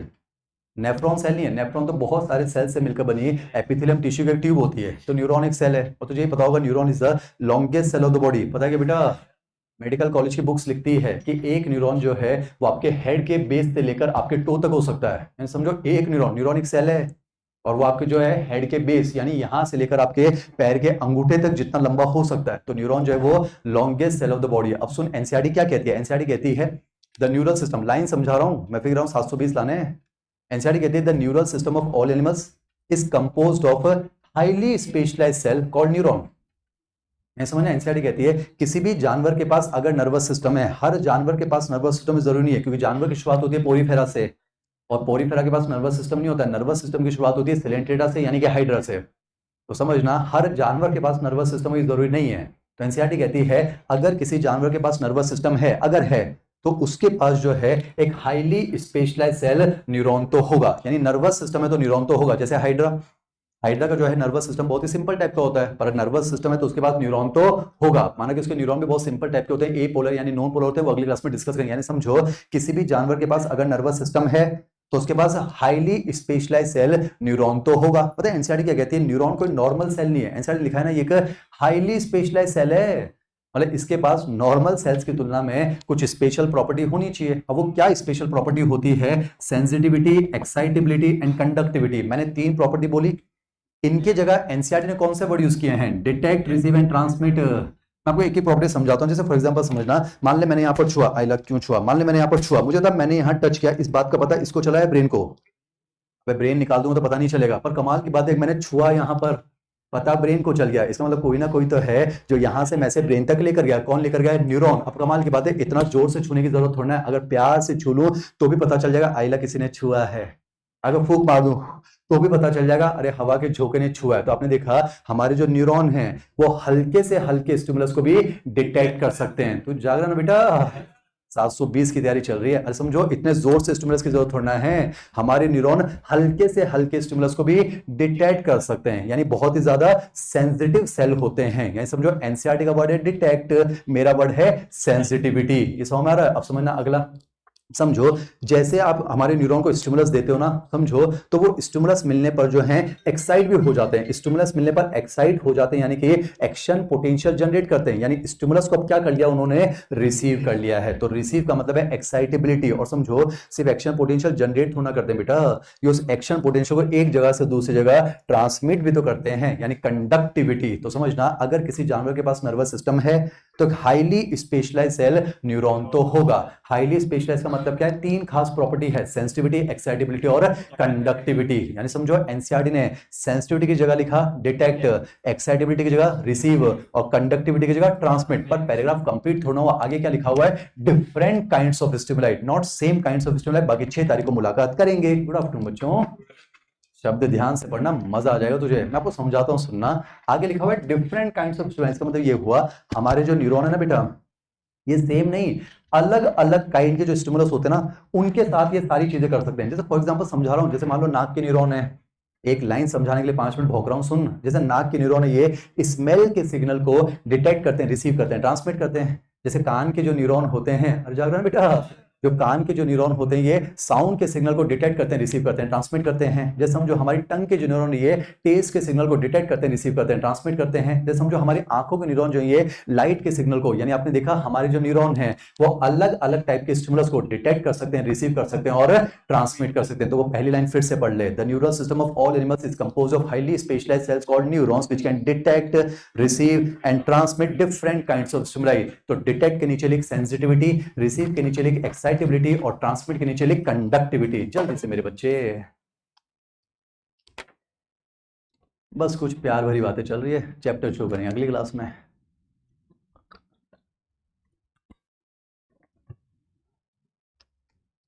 डिटेक्ट का मतलब है सेंसिटिविटी, एनसीईआरटी का वर्ड डिटेक्ट है, डिटेक्ट का मतलब सेंसिटिविटी, रिसीव का मतलब एक्साइटेबिलिटी और ट्रांसमिट का मतलब कंडक्टिविटी। अब लास्ट में नीचे जो 2 पॉइंट है वो पढ़कर देख लो, उसमें मैं क्या समझाऊंगा, पढ़ लो बस, वो रटना है। जैसे लोअर इन्वर्टिब्रेट्स जैसे हाइड्रा, उनका नर्वस सिस्टम बहुत ही सिंपल टाइप का होता है, सिर्फ न्यूरॉन होते हैं, न्यूरॉन, इसमें क्या समझाऊंगा, पढ़ ले। जैसे हायर इन्वर्टिब्रेट्स होते हैं इंसेक्ट्स, उनका नर्वस सिस्टम थोड़ा बेटर ऑर्गेनाइज हुआ, उनमें न्यूरॉन के साथ साथ ब्रेन भी है, दूसरे टिश्यू भी हैं। और जो वर्टिब्रेट्स होते हैं उनका नर्वस सिस्टम तो बहुत ही एडवांस होता है, ऐसा कुछ ना। एक पॉइंट मैं आपको बताना भूल गया, बताता हूं ना, नर्वस और एंडो के बीच में एक पॉइंट बताना भूल गया। नर्वस सिस्टम जब काम करता है ना, समझो, तो रेस्पॉन्स बहुत ही फास्ट आता है पर शॉर्ट लिव्ड होता है। एंडोक्राइन जब काम करता है तो रेस्पॉन्स स्लो आता है पर वो लॉन्ग लिव्ड होता है। ये पॉइंट दिमाग से रह गया, मैं आपको समझाता हूँ, सुनना बेटा।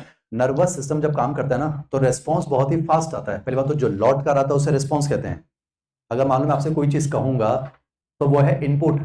आप कोई चीज अगर मुझे लौटाओगे आउटपुट, उसे कहेंगे ना रेस्पॉन्स। और जो लौट कर आता है उसे रेस्पॉन्स कहते हैं। एक पॉइंट है, जैसे बता रहा हूँ, सुनना। नर्वस सिस्टम जब काम करता है ना बेटा, तो जो रेस्पॉन्स आता है वो बहुत ही फास्ट आता है पर वो बहुत ही शॉर्ट लिव्ड होता है। चलिए एक बार कोशिश करते हैं, जल्दी से जवाब देना। 2+2 इतना टाइम लगेगा क्या? एक बार फिर से कोशिश करते हैं। 2+2 मुझे था इसमें से रेस्पॉन्स 2+2 है या 4 है? 4 है। अबे 2+2 तो सवाल है, जो रेस्पॉन्स है वो 4 है। मुझे बताओ, ये जो आपने रेस्पॉन्स मुझे दिया, नर्वस सिस्टम की मदद से या एंडोक्राइन सिस्टम की मदद से? Nervous system. अबे नर्वस सिस्टम की मदद से। और देखिए response within fraction of second आ गया। अरे कितनी सारी घटनाएं कितनी जल्दी हो गई। मैंने यहाँ से 2+2 बोल भी दिया, ये 2+2 हवा से होते तेरे कान तक चला भी गया, तेरे कान से ऑडिटरी नर्व ऐसे लेकर ब्रेन तक चली भी गई, वहां तुझे 2+2 सुनाई भी दे गया, तूने कैलकुलेशन करके आंसर 4 निकाल भी लिया, वहां से तूने मोटर न्यूरॉन की मदद से मैसेज अपने वोकल कॉर्ड्स को दे भी दिया, अपनी टंग की मसल को दे भी दिया, अपनी लिप्स की मसल को दे भी दिया, तूने 4 बोल भी दिया, वो 4 मेरे कानों तक पहुंच भी गया, मेरे ब्रेन तक मैसेज चला भी गया और मुझे समझ में भी आ गया तूने क्या बोला है 4। तो मुझे बता, जो रेस्पॉन्स आया है स्लो आया है या फास्ट आया? और नर्वस सिस्टम की वजह से जो रेस्पॉन्स आता है वो फास्ट आता है पर वो शॉर्ट लिव्ड होता है, लंबे समय तक नहीं टिकता है। एक बार फिर से कोशिश करते हैं। 2+2। अब 4 आया बहुत फास्ट था पर ना तो 4 दिखाई दे रहा है ना सुनाई दे रहा है, खत्म हो गया। अरे यार बेटा, आया बहुत फास्ट था पर वो जो है ना तो सुनाई दे रहा है ना ही वो दिखाई दे रहा है। मैं सिर्फ एग्जांपल समझा रहा हूं, यानी नर्वस की वजह से जो रेस्पॉन्स आता है वो बहुत ही फास्ट आता है पर वो शॉर्ट लिव्ड होता है। पर मैं एंडोक्राइन की बात करूं, एंडोक्राइन की वजह से जो रेस्पॉन्स आता है ना, नॉर्मली वो स्लो आता है पर उसका इफेक्ट जो है वो लॉन्ग लास्टिंग होता है, लंबे समय तक आपको दिखाई देगा। जैसे फॉर एग्जांपल आपकी जो हाइट बढ़ी है, अरे समझो ये एंडोक्राइन सिस्टम ने करवाया है, आप पर ग्रोथ हार्मोन गिरा है और आपकी हाइट बढ़ी है, तो ग्रोथ हार्मोन तो इनपुट है, हाइट का बढ़ना रिस्पॉन्स। मुझे लगता है ये जो हाइट बढ़ी है बहुत फास्ट या बहुत स्लो? बहुत स्लो। अबे 17, 18, 19, 20 साल का हो गया, अभी तक तो 5 फुट से लेकर 6 फुट के बीच में अटका हुआ है, यानी समझो हाइट जो है बढ़ना बहुत स्लो हुआ है। पर आज अगर तो 5 फीट का हो गया ना तो अगले दिन तो कम से कम 5 फीट का तो दिखेगा। अरे बेटा, मैं समझो रेस्पॉन्स माना कि बहुत स्लो आया पर इसका इफेक्ट जो है वो लॉन्ग लास्टिंग होता है, लॉन्ग लिव्ड होता है। तो अब मैं शुरू करता हूं ह्यूमन न्यूरल सिस्टम, पन्ना पलट। पेज नंबर 2 पर आ गए, 2 पर। फास्ट पढ़ा रहा हूं क्या? तुम्हें अगर ऐसा लग रहा है ना कि मैं फास्ट पढ़ा रहा हूं तो इसका मतलब तुम्हारा नर्वस सिस्टम स्लो काम कर रहा है। एक पेज पढ़ाया भी, वो भी एक तरफ से। अब शुरू करूंगा human neural system. NCERT page number 321 चल रहा है ना, ह्यूमन न्यूरल सिस्टम। यानी इस चैप्टर में हम जो कुछ भी पढ़ेंगे किसके बारे में पढ़ेंगे? अपने बारे में पढ़ेंगे। आइए शुरुआत करता हूं ह्यूमन न्यूरल सिस्टम। अब समझ वाला पोर्शन खत्म, बस अब कुछ बेसिक बातें आज जल्दी समेटते हैं। सुन, हम ह्यूमन न्यूरल सिस्टम को 2 पार्ट में डिवाइड करते हैं on the base of location. Chapter चल रहा है बेटा, सुनना ना। हम अपने नर्वस सिस्टम को, नर्वस पढ़ना है, एंडोक्राइन पढ़ना है, आज नर्वस पढ़ा रहा हूं, इंट्रोडक्शन ध्यान सुना ना। हम अपने नर्वस सिस्टम को 2 पार्ट में डिवाइड करते हैं on the base of location. Nervous system का वो पार्ट जो हमारी बॉडी में सेंट्रल एक्सिस के अलोंग सिचुएटेड होता है उसे कहा जाता है सेंट्रल न्यूरल सिस्टम, शॉर्ट में कहेंगे सीएनएस। बोर्ड पर फुल फॉर्म थोड़ी लिखूंगा, टाइम पास नहीं करना है, सुन बॉडी में लिखा हुआ है। नर्वस सिस्टम का वो पार्ट जो बॉडी में पेरीफेरी पर फैल जाता है, चारों दिशाओं में फैल जाता है, वो कहलाता है पेरीफेरल न्यूरल सिस्टम, उसे कहा जाता है पीएनएस। आप पेज नंबर 2 देख रहे हो, देखो ऊपर हेडिंग लिखा हुआ है ह्यूमन न्यूरल सिस्टम, उसको 2 में डिवाइड किया है, लिखा गया है सेंट्रल नर्वस सिस्टम और पेरिफेरल नर्वस सिस्टम। अब सुनना, नर्वस सिस्टम का वो पार्ट जो बॉडी में सेंटर में सिचुएटेड होता है उसे कहते हैं सेंट्रल नर्वस सिस्टम। अब सेंट्रल नर्वस सिस्टम में 2 स्ट्रक्चर आते हैं, कौन कौन से? Brain and spinal cord. समझो ब्रेन जो होता है ना बिल्कुल बॉडी के सेंटर में, और जो स्पाइनल कॉर्ड है आगे नहीं पीछे है पर है तो सेंटर में। समझना, जो ब्रेन है बिल्कुल बीचों बीच है। मेरी आवाज साफ आ रही है ना? ब्रेन बिल्कुल बीचों बीच है और स्पाइनल कॉर्ड भी बिल्कुल बीचों बीच होती है। तो अगर आपसे पूछा जाए सेंट्रल नर्वस सिस्टम में क्या क्या आता है तो आंसर जाएगा ब्रेन एंड स्पाइनल कॉर्ड। पर एनसीईआरटी सीएनएस के बारे में एक लाइन लिखती है, मैं आपको समझाता हूं। पर देख वहां लिखा हुआ है, सीएनएस में लिखा हुआ है it is the site of information processing and control. मिला क्या? अरे वो फ्लो चार्ट चल रहा है ऊपर वाला, उस फ्लो चार्ट में देख चुपके से छोटा लिखा होगा site of information processing and control. ये एनसीईआरटी की लाइन है, अभी लाइन समझा रहा हूं ना, 720 लाने हैं। पिछले साल नहीं समझ पाया ना तो इस साल समझ ले। सेंट्रल नर्वस सिस्टम क्या है? It is the site of information processing and control. इसका मतलब ये हुआ आपको जितनी भी इंफॉर्मेशन मिलती है ना उस इंफॉर्मेशन को प्रोसेस करना, और इंफॉर्मेशन को प्रोसेस करने के बाद बॉडी को कंट्रोल करने के लिए सिस्टम देना, मतलब बॉडी को कंट्रोल करने के लिए सिग्नल देना। ये किसका काम है? सीएनएस का काम होता है। जैसे फॉर एग्जांपल अभी थोड़ी देर पहले मैंने आपको एक इंफॉर्मेशन दी थी 2+2। आपको क्या लगता है इसको प्रोसेस करके आंसर 4 आपकी किडनी ने निकाला है, ब्रेन ने निकाला? ब्रेन ने निकाला। और ब्रेन किसका पार्ट है? सीएनएस।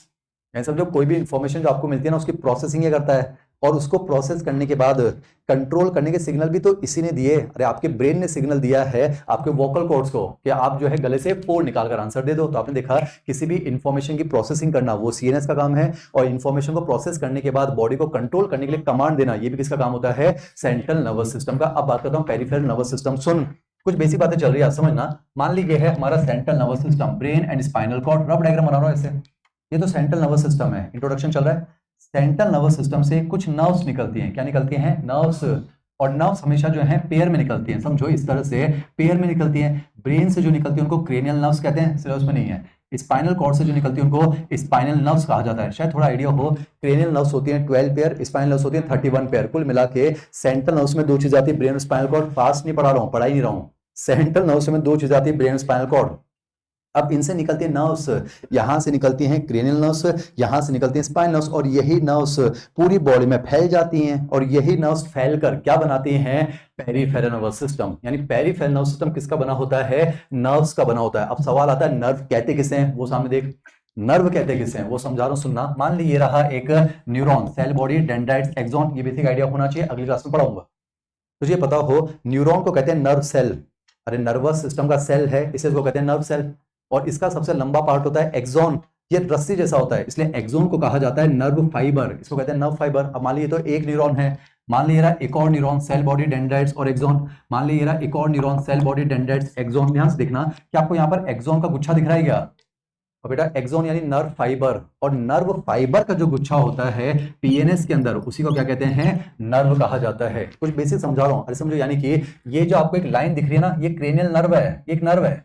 अगर तो इस नर्व को जूम करके देखेगा ना तो एक्चुअली में क्या है, इसके अंदर ऐसे बहुत सारे एक्सॉन्स हैं, बहुत सारे नर्व फाइबर हैं। अब एनसीईआरटी कहती है नर्व फाइबर दो टाइप के होते हैं, एक होते हैं सेंसरी नर्व फाइबर, एक होते हैं मोटर नर्व फाइबर। एनसीईआरटी का पेज चल रहा है। एक होते हैं सेंसरी यानी कि एफरेंट, एक होते हैं मोटर यानी कि इफरेंट। समझना, सेंसरी किन्हें कहा जाता है, जो ऑर्गन से सीएनएस की तरफ मैसेज लेकर जाते हैं। चैप्टर का बेस चल रहा है, पढ़ा ही नहीं रहा हूं। ऑर्गन से सीएनएस जो मैसेज ले जाए उसे सेंसरी या एफरेंट कहते हैं, जो सीएनएस से ऑर्गन ले आए उसे मोटर या इफरेंट कहते हैं। जैसे मैंने अभी आपको एक इन्फॉर्मेशन दी थी 2+2, वो पहुंची आपके कान पे, ये एक ऑर्गन है, तो यहां से मैसेज आपके ब्रेन तक कौन लेके गया होगा, सेंसरी नर्व फाइबर। फिर वहां से आपके गले तक कौन लाया होगा, मोटर नर्व फाइबर। तो ध्यान रखना, ऑर्गन से सीएनएस सेंसरी, सीएनएस से ऑर्गन मोटर। अरे बोलना, ऑर्गन से सीएनएस सेंसरी, सीएनएस से ऑर्गन मोटर। अरे बोलना, ऑर्गन से सीएनएस सेंसरी, सीएनएस से ऑर्गन मोटर। ऑर्गन से सीएनएस सेंसरी बोले तो एफरेंट नर्व फाइबर, और सीएनएस से ऑर्गन बोले तो मोटर यानी कि इफरेंट नर्व फाइबर। अब मैं आपको समझा रहा हूं सेंट्रल नर्वस सिस्टम क्या है। सेंट्रल नर्वस मतलब ब्रेन और स्पाइनल कॉर्ड। अब यहां से निकली नर्व्स, देखो नर्व्स निकली, यहां से निकली हमारी क्रेनियल नर्व्स, यहां से निकली स्पाइनल नर्व्स, यही तो हमारा पेरिफेरल नर्वस सिस्टम है। अब पेरिफेरल नर्वस सिस्टम का काम क्या है? सीएनएस का काम है site of information processing and control. तो पीएनएस का काम क्या है? अरे समझो, मान लो ये तो हो गया सीएनएस, यहां से निकली नर्व्स, तो इन नर्व्स का काम क्या है? पीएनएस का काम क्या है? सीएनएस और बॉडी के ऑर्गन्स को जोड़ना। अरे समझो ये स्विच है, ये पंखा है। सेंट्रल नर्वस सिस्टम तो स्विच है, बॉडी के ऑर्गन पंखा है, पर इनके बीच में कौन कनेक्शन बनाता है? वायर। तो ये वायर क्या है? वही तो दो टाइप के नर्व फाइबर्स हैं। अरे यही तो क्रेनियल और स्पाइनल नर्व है, और ये वायर ही क्या है? पेरिफेरल नर्वस सिस्टम है। तो पेरिफेरल सिस्टम का फंक्शन क्या है? It draws communication lines between the CNS and organ. ये आएगा समझ में, जहां उस फ्लो चार्ट में देख पीएनएस जो लिखा हुआ है, पीएनएस, उस पीएनएस के नीचे देख लिखा हुआ ब्रैकेट में चुपके से, communication lines between the CNS and rest of the body. अरे वापस समझा रहा हूं, समझना।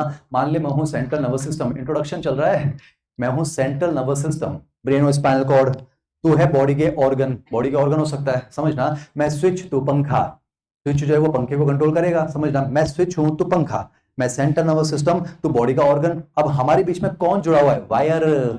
ये जो तार हैं, पॉइंट टू पॉइंट कनेक्शन, ये जो वायर है, यही तो पेरिफेरल नर्वस सिस्टम है। अब ये वायर दो टाइप के हो सकते हैं, ये क्रेनियल वायर हो सकते हैं, ये स्पाइनल वायर हो सकते हैं। नहीं आएगा समझ में?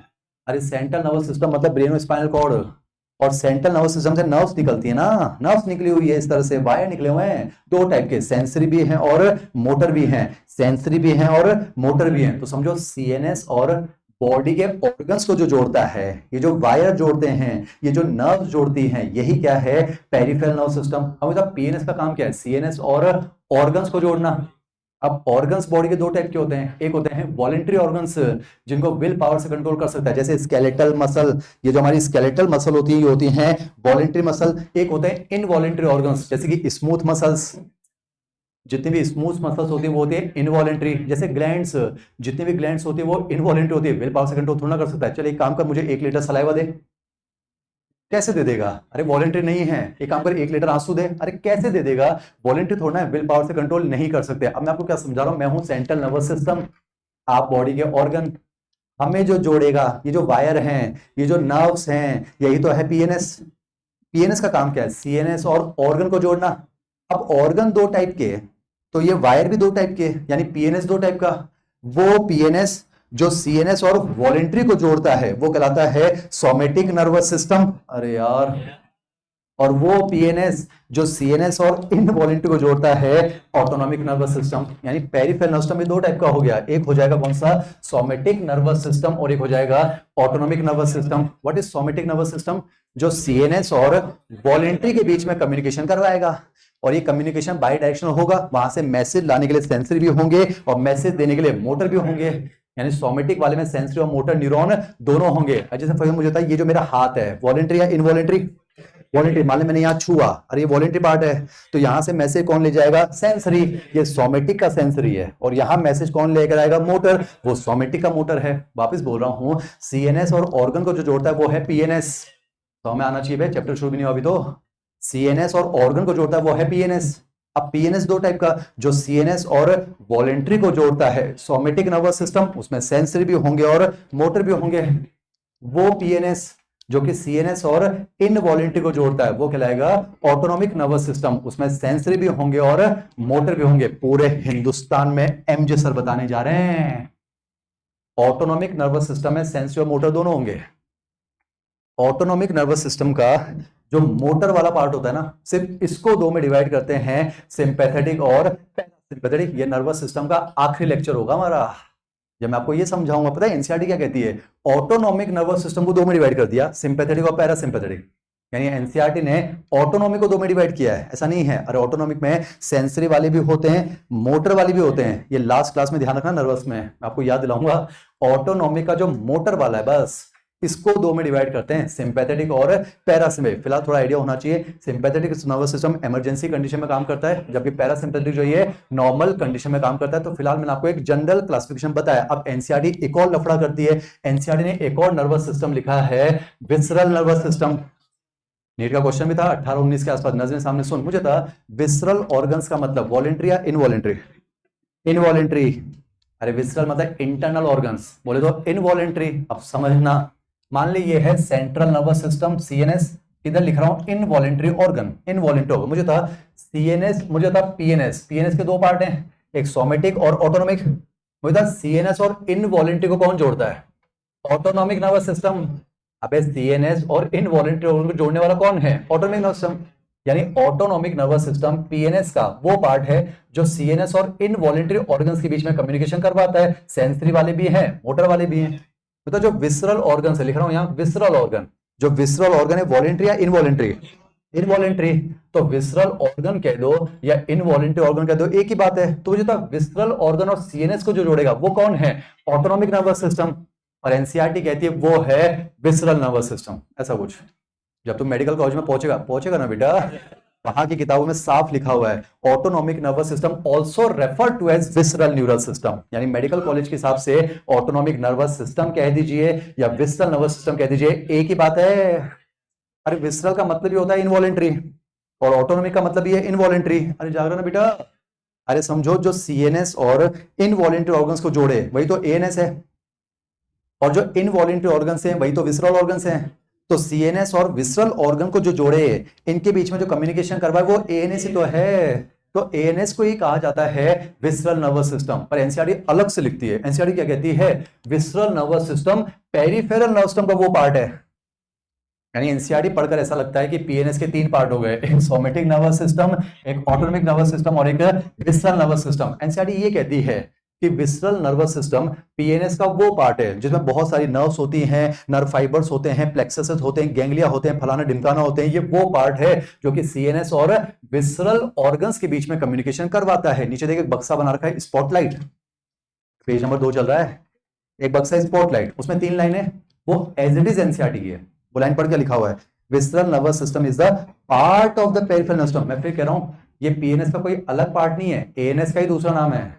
एनसीईआरटी में लिखा है, क्या लिखा है? Visceral nervous system is the part of peripheral nervous system that comprises of whole complex of nerves, fibre, ganglia, फलाना ढिमकाना, by which impulse travel from the central nervous system to the viscera and from the viscera to the central nervous system. अब दुख की बात यह है, sad but true, NEET 2018-19 के आसपास ये 3 लाइनें एस्ट्रिक छप कर आई। पीछे एक्सरसाइज में बाद में देख लेना, ये 3 लाइनें छप कर आई और उन्होंने पूछा कि ये क्या है, और दुर्भाग्यवश ऑप्शन में दोनों दे दिए, ऑटोनॉमिक नर्वस सिस्टम भी और विसरल नर्वस सिस्टम भी। आंसर क्या गया? Visceral nervous system. अगर विसरल नर्वस सिस्टम ऑप्शन में नहीं होता तो आंसर जाता ऑटोनॉमिक नर्वस सिस्टम। तो फिलहाल मैंने आपको जो है ह्यूमन नर्वस सिस्टम का एक जनरल क्लासिफिकेशन बता दिया। अब नीचे हेडिंग लिखा हुआ है नर्वस टिश्यू, या आज हम पढ़ना चाह रहे हैं। गुड आफ्टरनून बच्चों, नर्वस टिश्यू पढ़ेंगे बे।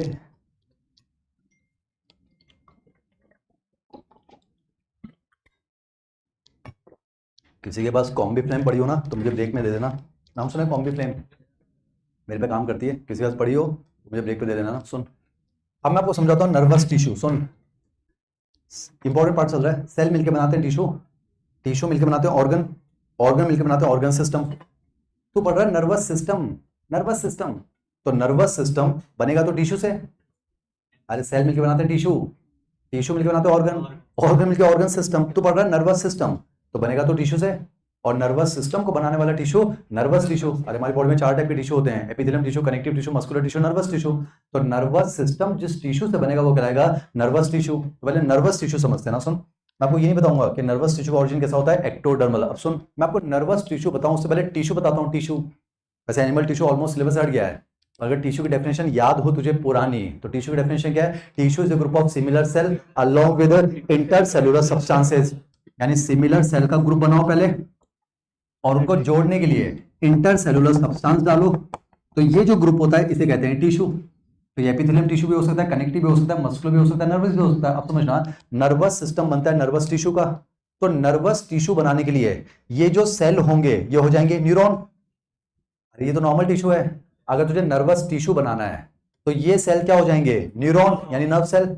और बीच में ये इंटरसेलुलर सब्सटेंस क्या हो जाएंगे? Neuroglial cell. समझने की कोशिश करना, समझाता हूं। मान ली ये रहा न्यूरॉन, ये न्यूरॉन है बहुत सारे। तो न्यूरॉन तो क्या हो गए? सिमिलर सेल, अरे ग्रुप ऑफ सिमिलर सेल। और इनके बीच में आपने डाल दिए इंटरसेलुलर सब्सटेंस। ये इंटरसेलुलर सब्सटेंस कुछ और नहीं है, ये भी सेल होते हैं। ये सेल कौन से होते हैं? Neuroglial cell. अरे इंटरसेलुलर सब्सटेंस का काम क्या होता है? सेल्स को आपस में जोड़ के रखना, चिपका के रखना, एक पैकिंग सब्सटेंस के तौर पे काम करना, ताकि सेल्स नाराज होकर दूर ना चल जाए। अगर सारे सेल दूर चल जाएंगे तो फिर टिश्यू थोड़ा रहेगा। तो समझना, अरे टिश्यू का मतलब क्या है? Group of similar cell along with intercellular substance. तो अगर तुझे नर्वस टिश्यू बनाना है तो वो सिमिलर सेल तो क्या हो गए? न्यूरॉन।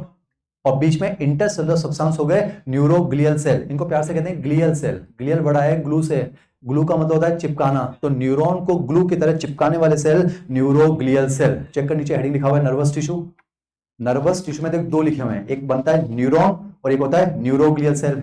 न्यूरोग्लियल सेल का काम क्या है? पैकिंग सब्सटेंस के तौर पे काम करना। अब समझने की कोशिश कर, चल मुझे डायग्राम देख के बता, थोड़ा बता, तुझे क्या लगता है हमारे अंदर न्यूरॉन ज्यादा होते हैं या न्यूरोग्लियल सेल? बेटा न्यूरोग्लियल सेल। हमारे अंदर न्यूरॉन कम है। हमारा जो ब्रेन होता है ना, ब्रेन, हमारे ब्रेन में मिलते हैं 100 बिलियन न्यूरॉन्स। इतना सा ब्रेन है तेरा। अब ये तो हेड है पूरा, ब्रेन इतना सा है, क्रो मैग्नम से भी छोटा है।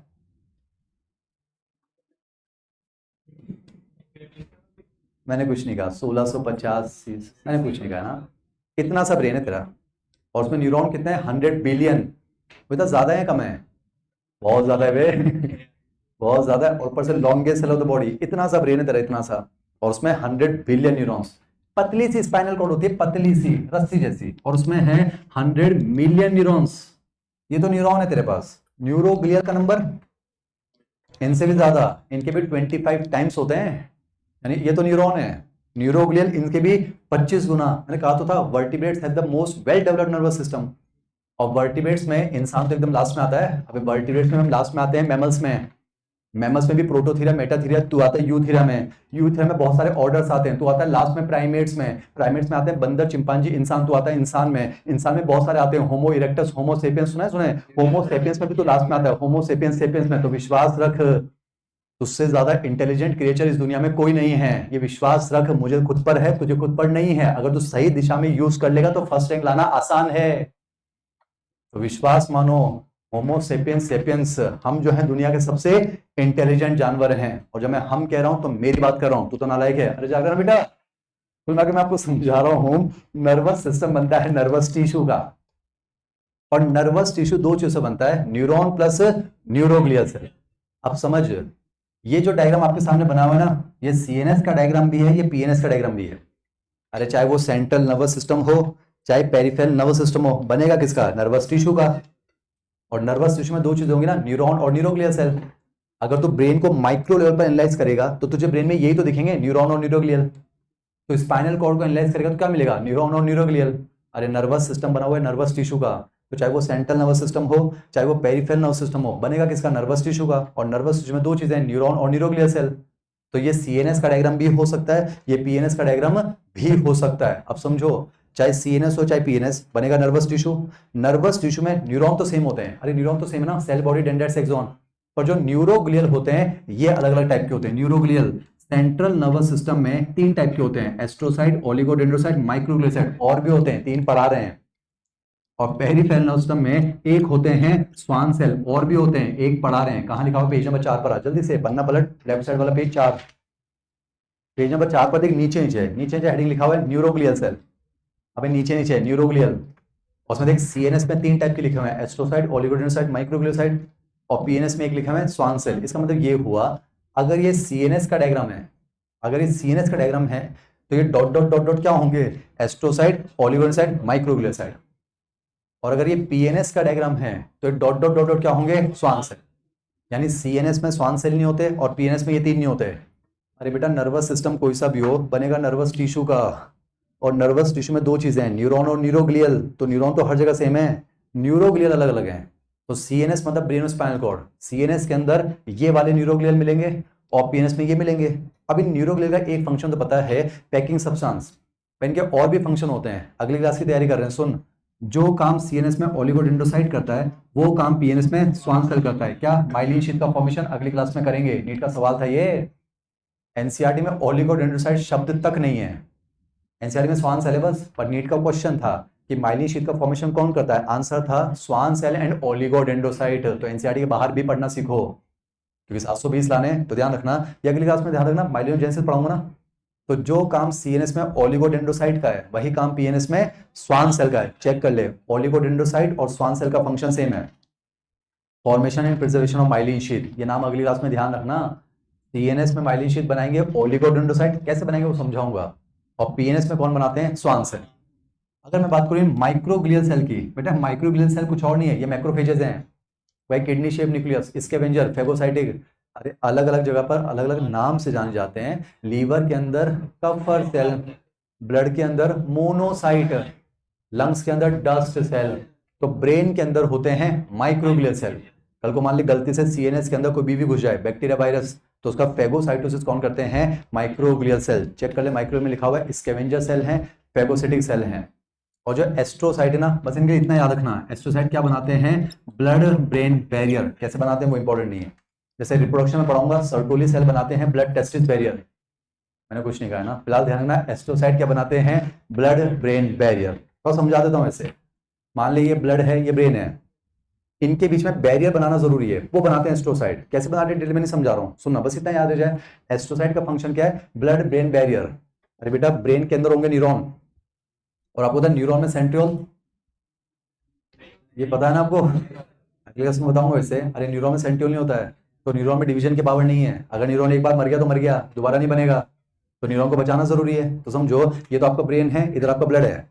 अब आपके ब्लड में बहुत सारी टॉक्सिक चीजें हो सकती है, जैसे मान लो तूने दारू पी ली तो ब्लड के अंदर दारू भी है, अल्कोहल। तूने मान लो कोई ड्रग ले लिया, कोई नशीले सब्सटेंस ले लिया, वो भी आपके ब्लड में है। मान लो कि जो है ब्लड में अमोनिया भी तो है। अब सोच, ये सारी चीजें अगर न्यूरॉन के पास आ गई तो न्यूरॉन तो डैमेज हो जाएगा, दोबारा नहीं बनेगा ना। तो आपको ब्लड और ब्रेन के बीच में क्या बनाना पड़ेगा, बैरियर, और ये बैरियर कौन बनाते हैं, एस्ट्रोसाइट्स बनाते हैं, ऐसा कुछ। अगली क्लास में ये जरूर याद रखना कि सीएनएस में माइलिन शीथ कौन बनाता है, ओलिगोडेंड्रोसाइट, और पीएनएस में कौन बनाता है, स्वान सेल। लास्ट में बस सब कुछ टर्म सुन ले, नहीं इंपॉर्टेंट, टर्म सुन ले बस, है ना। ये सीएनएस का डायग्राम भी हो सकता है, पीएनएस का भी हो सकता है। यहाँ पर आपको सेल बॉडी का गुच्छा दिख रहा है, यहाँ एक्सोन का गुच्छा दिख रहा है, बस नाम अलग अलग है। सेल बॉडी का गुच्छा सीएनएस में है, अरे ब्रेन और स्पाइनल कॉर्ड में कहीं आपको सेल बॉडी का गुच्छा दिख जाए, सीएनएस में इसको कहा जाता है न्यूक्लियाई, क्या कहते हैं, न्यूक्लियाई। पीएनएस में इसको कहा जाता है गैंग्लिया। एक्सोन का गुच्छा सीएनएस में कहलाता है ट्रैक्ट, और पीएनएस में क्या कहलाता है, नर्व। ये मैं आपको बता चुका हूं, पिछले पेज पर ऊपर ऊपर लिखा हुआ है स्पॉटलाइट, पिछले पेज पर ऊपर ऊपर स्पॉटलाइट पढ़ ले। कलेक्शन ऑफ साइटोन, साइटोन मतलब सेल बॉडी, उसको सीएनएस में कहते हैं न्यूक्लियाई, पीएनएस में कहते हैं गैंग्लिया।